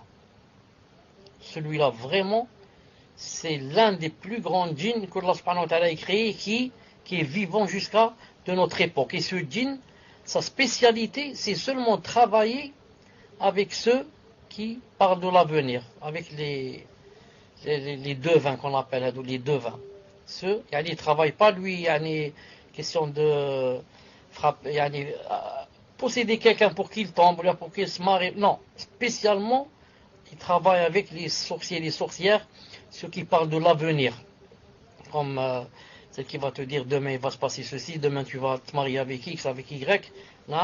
Et ceux-là, ceux qui travaillent avec ce djinn-là, ils ont je ne sais pas combien, une fois par mois, ou une fois tous les 3 mois, ou là, ils doivent faire comme ça une assise. Si c'est femme, c'est entre femmes, si c'est homme, c'est entre hommes. Et ils mettent comme ça un fauteuil, et ils disent c'est la place de celui-là, Baba Hamouda, qui vient leur rendre visite une fois par mois, ou je ne sais pas combien, par 3 mois ou là, et ils doivent l'habiller. Ils lui achètent une tenue comme ça très belle et très, très chère, en vert, de couleur vert. Ils la mettent sur le fauteuil, ils disent il va venir maintenant, il va s'asseoir, etc. Peut-être que eux ils le voient, car ils travaillent avec lui.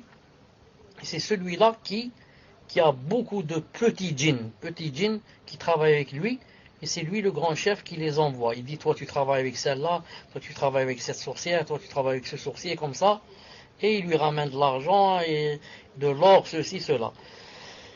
Puisse Allah subhanahu wa ta'ala nous préserver. Je dis que peut-être ce père, si vraiment il prédit l'avenir, etc., qu'il travaille avec un djinn, et que le djinn maintenant ne veut pas le laisser faire tauba. C'est pour cela qu'il a besoin de rappel pour qu'on lui dise que il faudrait te désavouer du shaitan, et de tous ceux qui te disent continue dans ce chemin, qu'ils soient des djinns ou des êtres humains, car en fait ils ne te veulent que du mal. Et à la fin tu vas te retrouver tout seul et ils vont se désavouer de toi, te dire non, on t'a pas forcé, c'est toi qui as choisi ça, personne ne peut te sauver demain. À la fin elle dit garde-t-il ses droits de tutorat? Garde-t-il ses droits de tutorat? S'il prédit l'avenir, il n'a plus le droit de tutorat. S'il prédit l'avenir, il dit demain il va t'arriver telle et telle chose, il a perdu les droits de tutorat, car il s'est pris un attribut d'Allah subhanahu wa ta'ala, comme quoi il connaît l'invisible. Dans ce cas, il a perdu le droit de tutorat, mais je demande à Allah subhanahu wa ta'ala, le tout-puissant, qu'il vous aide à lui faire la da'wah et qu'il l'aide. Vous, ce qu'il faut faire, c'est bien sûr lui parler gentiment, sans le brusquer, lui montrer qu'on l'aime et qu'on ne voudrait pas le perdre, etc. C'est pas le blâmer, c'est pas lui dire il y a mouchrik, il y a kafir, il y a khabith, il y a ceci. Non, jamais il va l'entendre, jamais. Mais doucement, avec hikmah, avec sagesse, et surtout, faire beaucoup de doigts, car les cœurs de tous les êtres humains sont entre deux doigts d'Allah Azza wa Jalla. Faire beaucoup de doigts dans les soujouds, pour que Allah subhanahu wa ta'ala le guide. Et peut-être que Allah subhanahu wa ta'ala va exaucer vos doigts, inshallah ta'ala. Wallahu subhanahu wa ta'ala a'lam. Et vous voyez comment certains de nos frères et sœurs, comment ils sont éprouvés dans leur famille. Car si on avait un père qui buvait de l'alcool, ou qui suivait les femmes dans la rue, ça aurait été moins grave. Pourquoi? Car le péché ici serait venu du côté de la tentation. Mais ici, dans ce cas, le péché est venu du côté de l'ambiguïté. Quand ça vient du côté de l'ambiguïté, c'est difficile pour chasser l'ambiguïté. Quant au péché qui vient du côté de la tentation, c'est plus ou moins facile. C'est pour ça que vous trouvez quelqu'un qui peut être sourd. Il boit de l'alcool et tu lui parles d'Allah Ta'ala, tu lui parles de l'enfer, du paradis, il commence à pleurer. Et il décide, dit demain, Inch'Allah Ta'ala, je vais commencer à prier. Mais il va commencer à pleurer. Parce qu'il sait qu'il est dans la faute. Il sait que c'est Shaitan qui a fait ça de lui. Mais quelqu'un qui est dans l'ambiguïté, c'est difficile. C'est difficile pour lui. Il a des ambiguïtés dans la tête. Et il dit même que, regardez ici, c'est quoi l'ambiguïté ici, chez ce père? Il dit que c'est un don d'Allah. Va lui faire croire, va lui prouver que c'est pas un don, que c'est Shaitan. Il va dire arrête, subhanallah l'adim. C'est un don. C'est Allah Ta'ala qui m'a donné ça. Et peut-être certains disent de père en fils. J'ai ça de mon père l'a eu de son grand-père et comme ça. Non. puisse Allah subhanahu wa ta'ala l'aider et aider cette famille et exaucer leur dua. Ya Rabb al-Alamin. Tfaddal. Ah, Allah al-Musta'an. Et surtout, cher, comme je l'ai écrit, ce qui est paradoxal chez ce père, c'est qu'il leur parle de tawhid, de salat, etc. Et après, il dit que c'était un don d'Allah.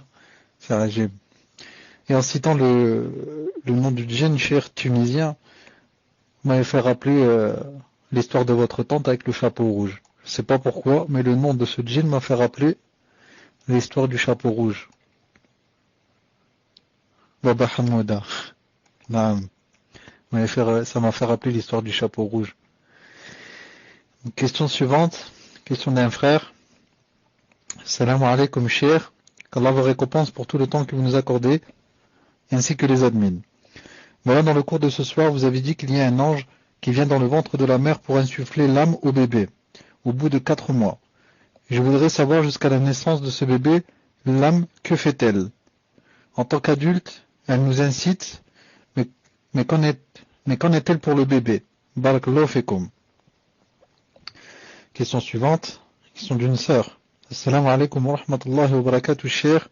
Qu'Allah vous préserve et qu'il Azza wa Jal vous récompense pour ces cours bénéfiques. Voilà ma question. Un frère est venu me demander en mariage, ayant un bon comportement suivant le Coran et la Sunna, mais ne se proclamant pas du minhaj. En effet, il écoute tout savant, mais il écoute aussi des savants qui ont été dont des mises en garde ont été faites contre eux. Sachant que nous lui avons fait de nasiha à ce sujet, mais malgré tout, il continue à les écouter. Dois-je refuser? Barakallahu fikum. Question suivante, question d'une sœur. Assalamu alaikum wa rahmatullahi wa barakatuh. Je suis reconverti, walhamdulillah. Je suis marié depuis 2 ans et je n'ai pas d'enfant. Mon mari me bat, m'insulte et me rabaisse depuis 1 an, pour n'importe quelle raison banale. Je voudrais prononcer le divorce, mais il refuse. Les imams de ma ville ne suivent pas le minhaj salafi. Que faire? Qu'Allah vous récompense. Allah musta'an. Fadal Cheikh. Et pour la première question, Inch'Allah Ta'ala. Pour l'ange qui est dans le ventre de la mère, qui vient dans le ventre de la mère pour insuffler l'âme au bébé au bout de 4 mois. Que fait, dit ici, je voudrais savoir jusqu'à un bébé, que fait-elle? Que fait l'âme? En tant qu'adulte, elle nous incite. Mais qu'en est-il pour le bébé? Pour le bébé, bien sûr, Allah subhanahu wa ta'ala fait de sorte que cette âme, c'est juste pour qu'il vive, c'est tout, pour qu'il vive et boive, par le cordon ombilical, comment ça s'appelle, le sang de la femme qui se transforme en lait. Mais, il n'est incité en rien, il n'a aucune incitation, ni vers le mal, ni vers le bien. Allah t'a lui insufflé la vie juste pour qu'il vive. Et quand il sort du ventre de la femme, de la mère, et qu'il commence à grandir, que son âme grandit avec lui, et que, comme on dit ici, elle commence à l'inciter. Sinon, dans le ventre, elle n'a pas cette fonction, bi'idna ta'ala. Alhamdulillah que Allah ta'ala ne lui a pas donné cette fonction, alhamdulillah. Sinon, qu'est-ce qu'il va faire? Elle va lui dire, écoute, frappe le ventre de ta mère. Allez, commence à... Ne la laisse pas dormir, allez. Il commence à frapper avec son doigt. Il commence à frapper son ventre. Il commence à la pincer. Il va dire, allez, je vais te montrer moi. Avant de sortir, je vais te montrer qui je suis. Il va lui faire des problèmes. Donc, alhamdoulilah, qu'il n'a pas cette chose. El-Mohem. Pour ce qu'on était... Qu'est-ce qu'il dit ici, la sœur qui a posé la question sur le wali? La fin ne s'est pas passée sur le site. Il lui demande de donner la fin de la question à Mohamed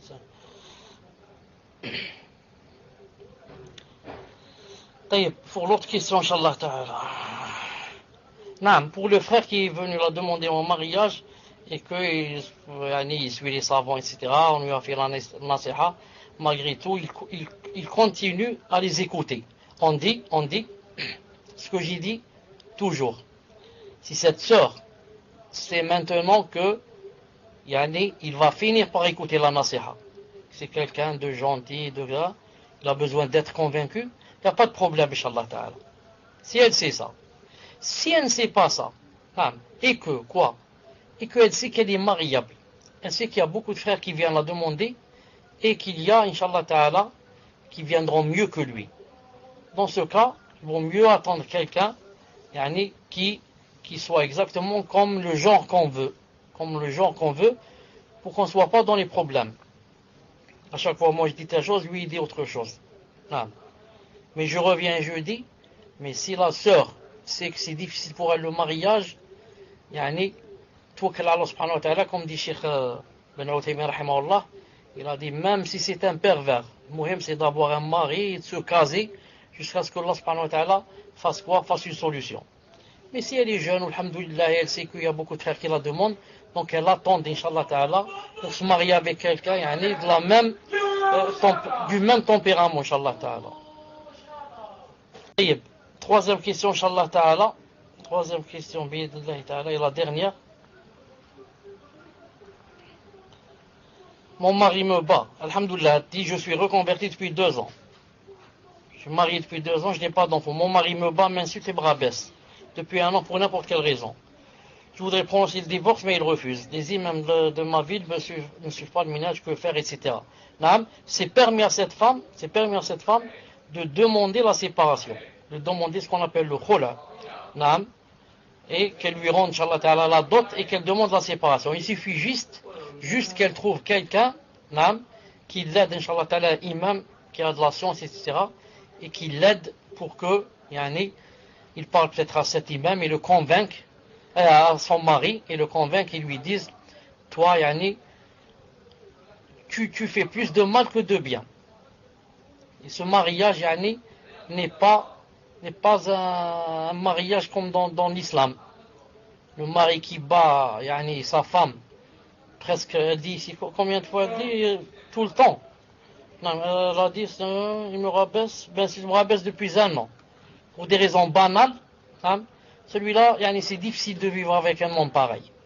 Maintenant, la femme, quand elle se marie, elle voudrait, masha'Allah, elle voudrait apprendre, elle voudrait avancer, elle voudrait fonder une famille, avoir des enfants, masha'Allah, elle voudrait... Et maintenant, quand on a un mari pareil, c'est une entrave. C'est une entrave. Si au moins, je dis, si au moins, il faisait n'importe ce qu'il voulait, mais il me laisse tranquille. Il y a des hommes qui sont comme ça. Il n'est pas fort dans le din, mais il te laisse tranquille, alhamdoulilah. Tu veux apprendre, tu veux aller chez les sœurs, tu veux ceci. Il te dit pas, il te rabaisse pas, il te dit pas des gros mots. Mais il n'est pas dans le din, il n'est pas impliqué. Mais l'essentiel, c'est qu'il me laisse. C'est ça, l'essentiel. Et vice versa. Je peux épouser une femme qui n'est pas vraiment impliquée. Mais l'essentiel, elle me laisse tranquille, elle me laisse apprendre ma religion, elle me laisse... Moi, je lui fais des rappels, tant que je peux, mais c'est pas obligé qu'on soit tous les deux à 100%. C'est pas obligé. Donc, Inch'Allah Ta'ala, elle cherche quelqu'un qui pourrait, Inch'Allah Ta'ala, l'aider comment se séparer de ce mari, bi'idhnillahi Ta'ala. Surtout si on arrive à le convaincre, même si on doit lui donner de l'argent, n'importe quoi, pour qu'il se sépare, bi'idhnillahi Ta'ala. Car s'il y avait un tribunal musulman, ça aurait été très facile. Le juge peut séparer facilement, même si l'homme n'accepte pas. Mais chez vous, comme j'ai dit, c'est un peu difficile. Il faudrait chercher des gens qui pourraient t'aider pour le convaincre, pour Inch'Allah Ta'ala qu'il accepte la séparation et que chacun aille faire sa vie, bi'idhnillahi Ta'ala. Fadhal, Inch'Allah, pour d'autres questions. Question suivante. La question d'une sœur. Assalamu alaikum wa rahmatullah. Hayakum Allah.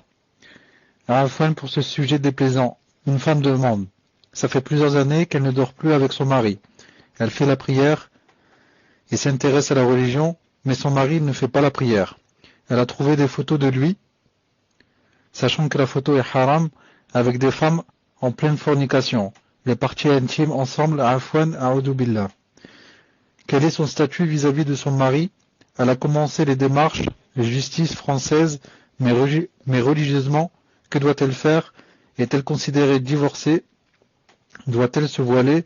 Jazakumullahu khairan, faites des du'a pour cette situation pour que cette situation s'améliore, car il s'agit de mes propres parents et je veux que mon père soit guidé. Question suivante, question d'une sœur. Assalamu alaikum wa rahmatullahi wa barakatuh ya Cheikh. Qu'Allah puisse prolonger votre vie dans son obéissance et qu'Allah puisse vous récompenser grandement pour vos cours très importants. Je dois vous exposer une situation très complexe. J'aimerais avoir une réponse claire de votre part. Min fadlikum, barakallahu fikum, wa inni uhibbukum fillah. La question. Une sœur est née hors mariage. Son père algérien a quitté sa mère quand elle avait 2 ans. Cette mère s'est mariée par la suite avec un Tunisien. C'est donc son beau-père qui l'a élevée. Cette mère ne sait pas où est son père et elle n'a aucun contact avec sa famille. Elle ne peut donc pas retrouver son père. La sœur aimerait se marier. Son beau-père peut-il être le wali, sachant qu'il est éduqué depuis petite? Sinon, qui est son wali? Et je précise qu'elle ne connaît pas la famille de son père. Question suivante. Question d'une sœur. Salam alaikum cher. Qu'Allah vous préserve.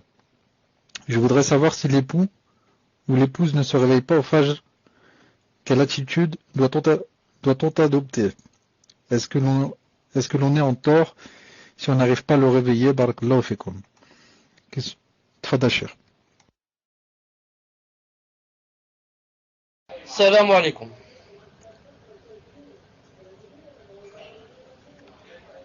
Alhamdulillah. Donc, je trouve la première question, la première des 3.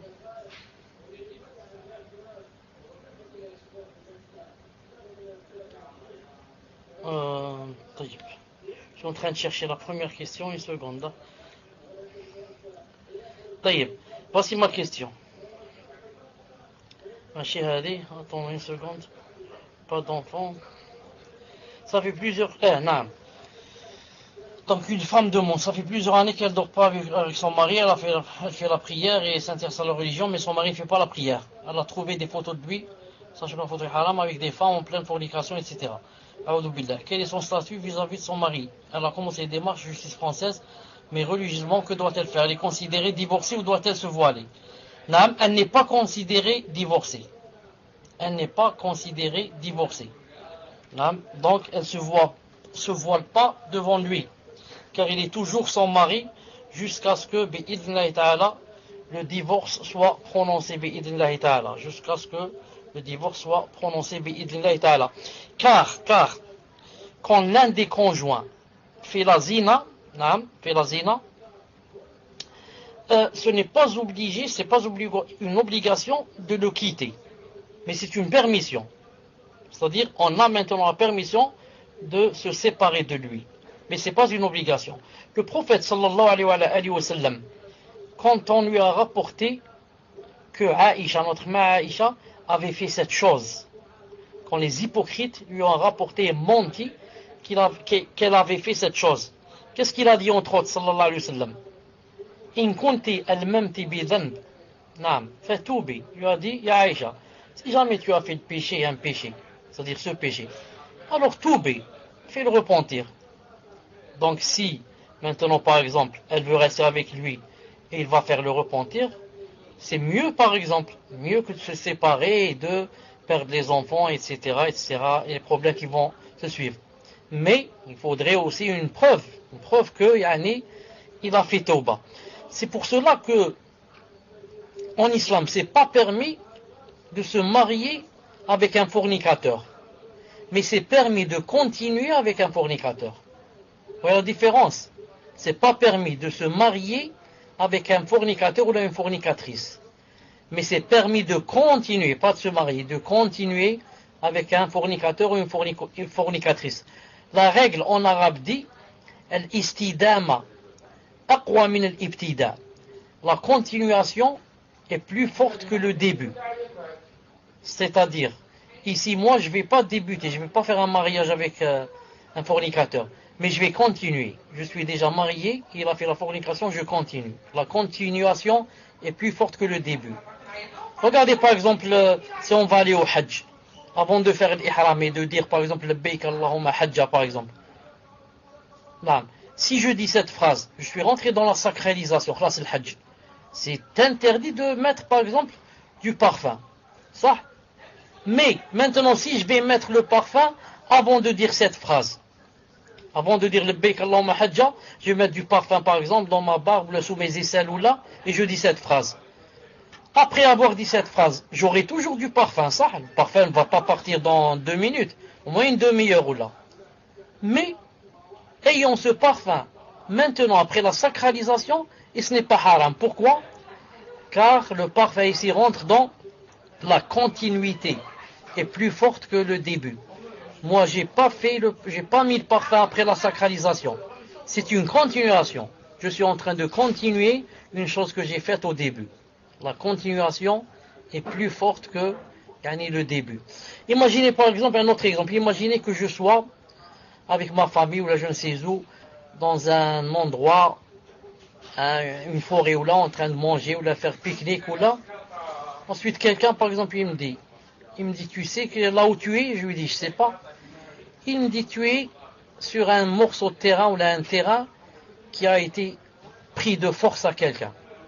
Ce morceau de terrain là où tu es en train de manger ou de faire la prière, on l'a pris de force, on l'a usurpé à un miskin, on lui a pris.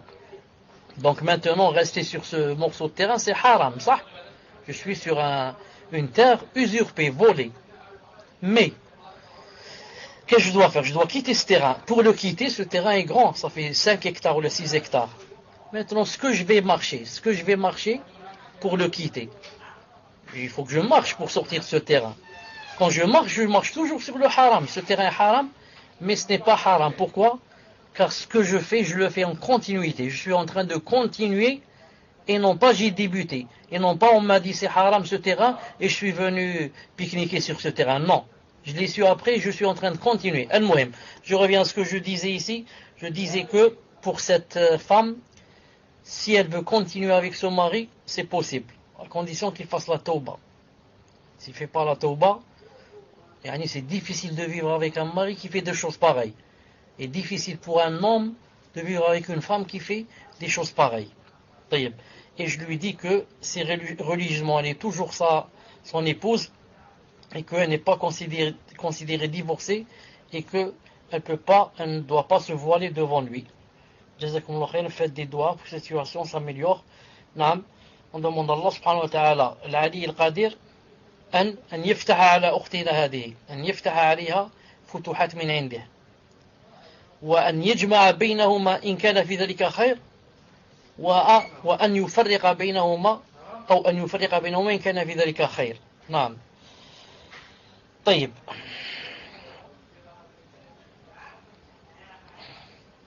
La deuxième question.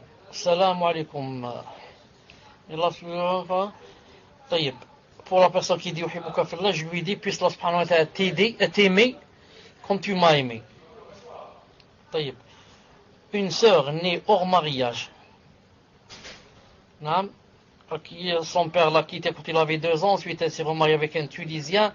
Elle dit maintenant, est-ce que ce beau-père peut être son wali pour le mariage? Je dis, quand quelqu'un est né hors mariage, son père biologique, s'il se marie avec sa mère, il devient son beau-père. Même devenu son beau-père, il ne peut pas la marier. Pourquoi? C'est un étranger. Donc ici, ce Tunisien, ce n'est pas le père biologique de cette sœur. C'est seulement un homme qui s'est marié avec son père. Donc c'est son beau-père seulement. Je dis, s'il était son père biologique et beau-père, il ne pourrait pas la marier. Qu'en est-il s'il est seulement son beau-père? Donc dans un cas pareil, le prophète a dit, et celle qui n'a pas, ou quiconque qui n'a pas de tuteur, c'est le gouverneur qui le marie. Donc cette sœur, elle doit chercher un juge qui la marie. Si elle ne peut pas, une instance qui peut la marier, ou l'ambassade, s'il n'y a pas, l'ambassade d'Algérie, s'il n'y a pas, donc un imam qui peut la marier. S'il n'y a pas, un frère qui la baisse, masha'Allah, dans le minhaj, etc. Non. Et maintenant, si maintenant, qu'est-ce qu'il dit ici? Tfadla le micro. Ah, Fouane, cher, je me permets de vous interrompre sur cette question, parce que la sœur a mis un complément si vous répondiez non. Donc je vous le mets en PV, Inch'Allah. Je vous le mets en PV et je le lis rapidement. Donc elle dit, donc suite de la question, si le cher répond que son beau-père ne peut pas être le wali. Donc sa mère veut absolument que ce soit son beau-père qui la marie, elle refuse tout dialogue et elle est très dure par rapport à cela. Sa mère lui a dit que si ce n'était pas son beau-père qui l'a mariée, elle ne lui parlerait plus. Comment faire? Cette mère refuse tout dialogue. Quand elle lui parle de mariage, elle se met à l'insulter. La sœur a beaucoup patienté. Cette sœur a besoin de se marier. Elle a beaucoup de mal à avancer dans la religion. Peut-elle se marier tout de même? Ou bien, si cela est permis, le prétendant peut-il venir avec un imam, qui serait le wali de la sœur, sans le dire à la famille que c'est son wali, pour éviter les problèmes, et donc la khitba se passera dans les règles, Inch'Allah. Très cher. Elle n'a pas, tu m'entends, musulman, tu m'entends? Elle n'a pas dit de ce beau-père s'il faisait la salade ou pas, ça? Il fait la salade.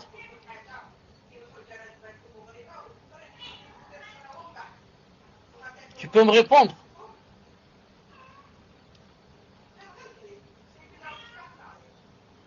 Malish, le temps qu'elle réponde, je terminais ma question que je disais. Je disais donc sinon, elle doit choisir un frère, yani, qui est, masha'Allah, qui la marie.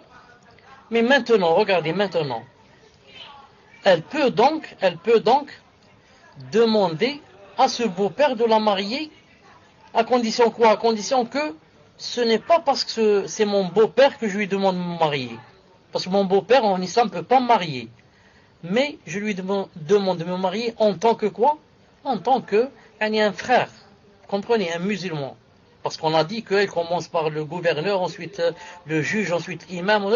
Maintenant, si par exemple il n'y a pas, ou là c'est difficile, ou là, donc un frère. Et maintenant c'est lui. Mon beau-père, il a le din, etc. Donc il me marie, c'est pas dans le sens où c'est mon beau-père, mais dans le sens où c'est un frère. Vous avez compris? Donc voilà, Inch'Allah Ta'ala, musulman, je lui ai répondu. Surtout pour elle, pour éviter les problèmes. Surtout pour éviter les problèmes avec sa mère, etc. Elle fait la prière, etc. Et tout qu'elle a Allah subhanahu wa ta'ala. طيب, pour une autre question, Inch'Allah Ta'ala.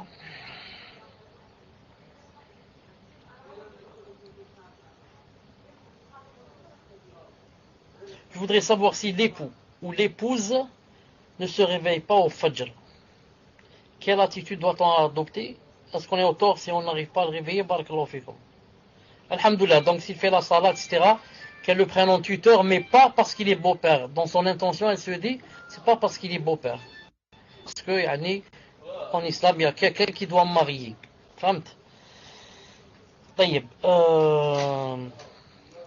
Pour le conjoint. Yani, tfadl. Non, mais cher Afwan, c'est juste une question par rapport à la réponse sur le tuteur. Lorsqu'une fille est née hors mariage, est-ce que donc j'attends que le cher revienne, il a été déconnecté. Ah, mes chers, j'ai vu que vous aviez été déconnecté, donc je n'ai pas posé ma question. Donc je disais, lorsqu'une fille est née hors mariage, est-ce qu'au niveau du tutorat, on cherche quand même au niveau paternel, c'est-à-dire l'oncle paternel, les frères, etc. du père biologique, ou dans ce cas-là, ce n'est pas valable?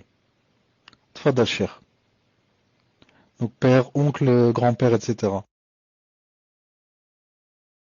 Allah yahdik, ya muslim, Allah yahdik. Regarde, si le père lui-même ne peut pas, il est biologique. Comment elle peut avoir un grand-père ou un oncle? Elle n'a pas.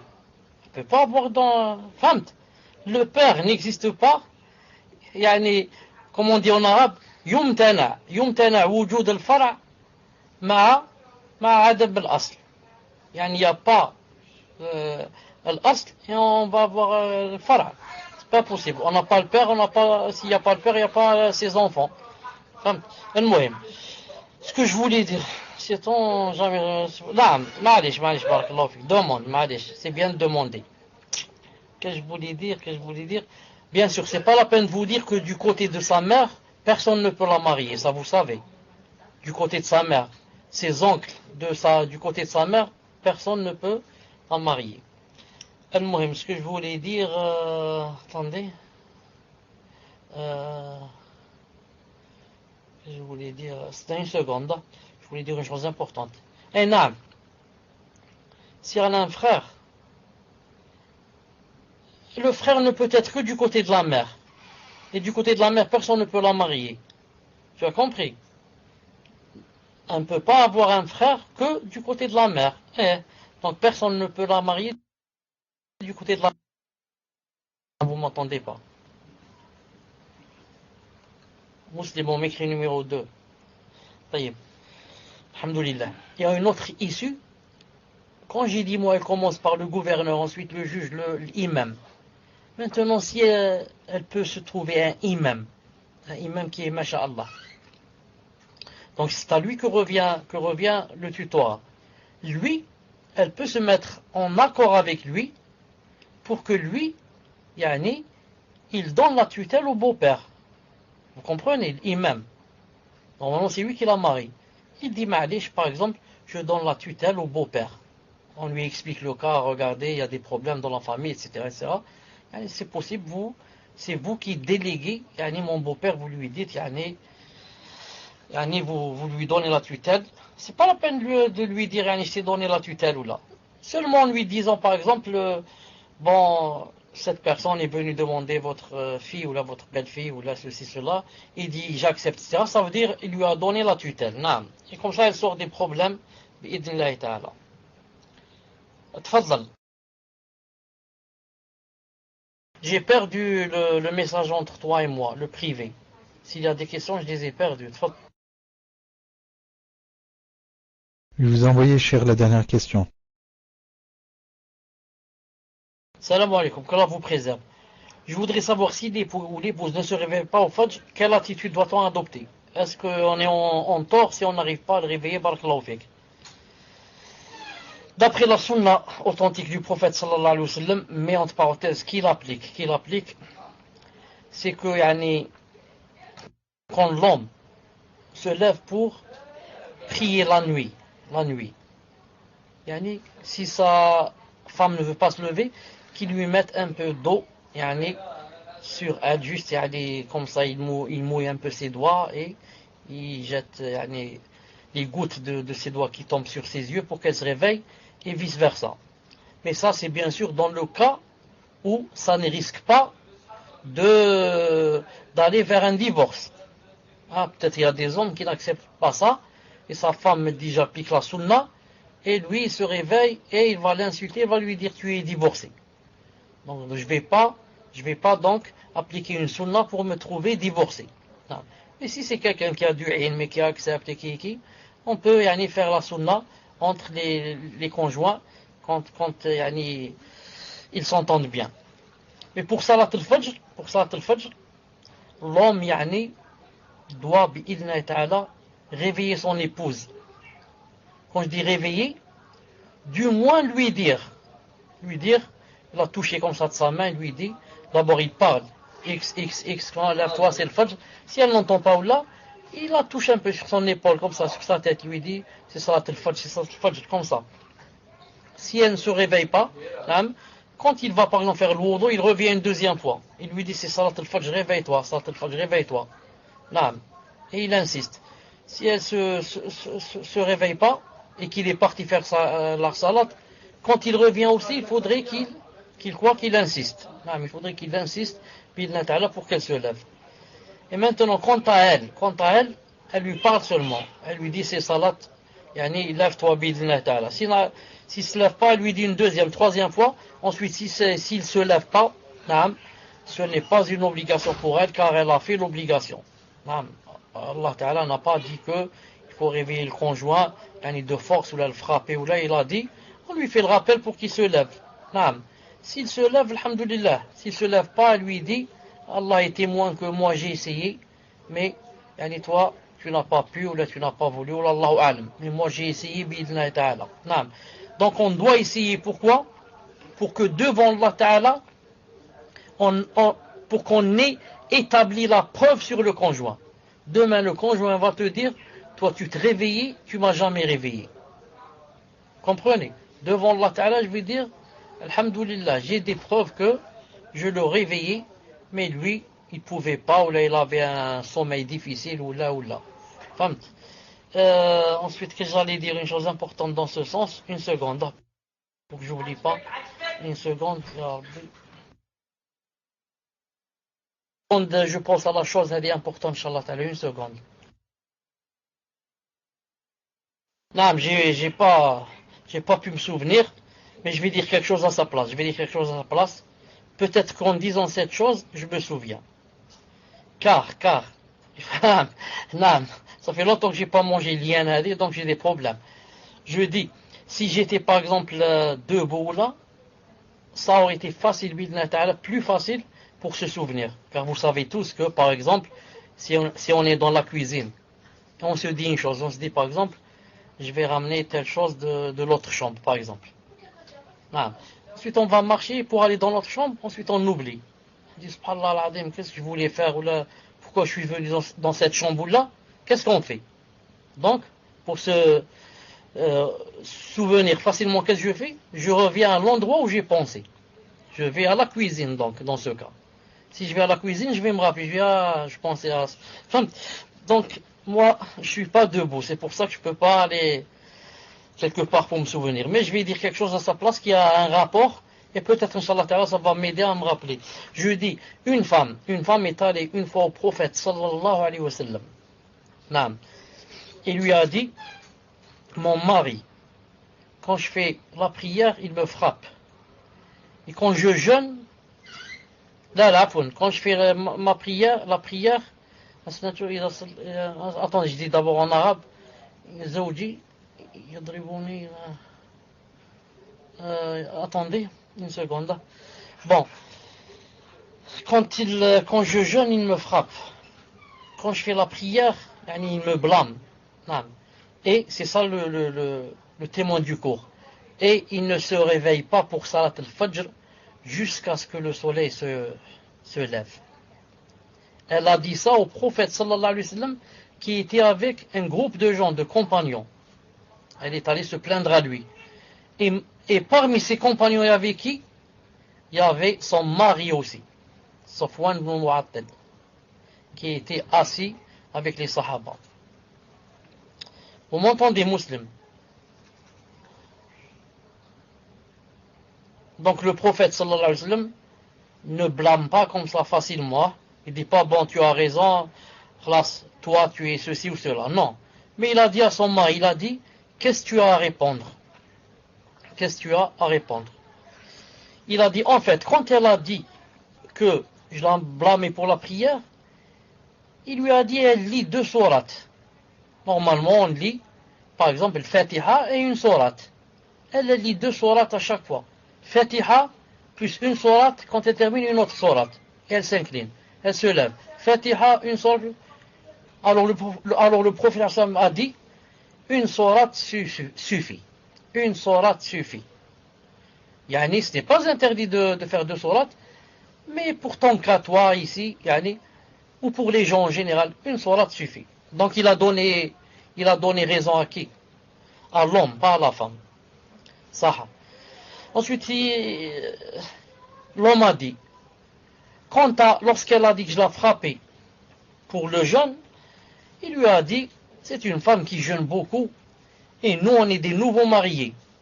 Subhanallah, moi je viens de me marier, ça fait une semaine ou 15 jours là, celle-là toujours, toujours en train de jeûner, donc, je peux rien faire.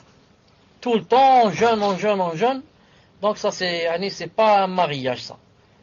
Donc elle aurait pu faire ça après une année, ou là c'est pas les premiers temps du mariage. El-Mohim. Qu'a dit le prophète Sam? Il a dit, à partir d'aujourd'hui, qu'aucune femme ne jeûne nafila en présence de son mari. Donc, la femme ne peut pas jeûner nafila en présence de son mari, sauf si quoi? Sauf s'il est absent.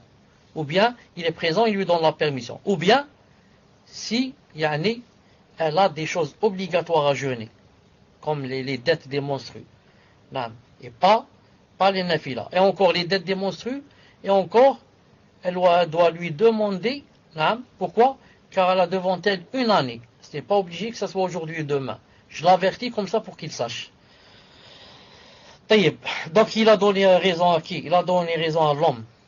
Il n'a dit aucune femme ne jeûne nafila sans la permission de son mari. Reste la troisième.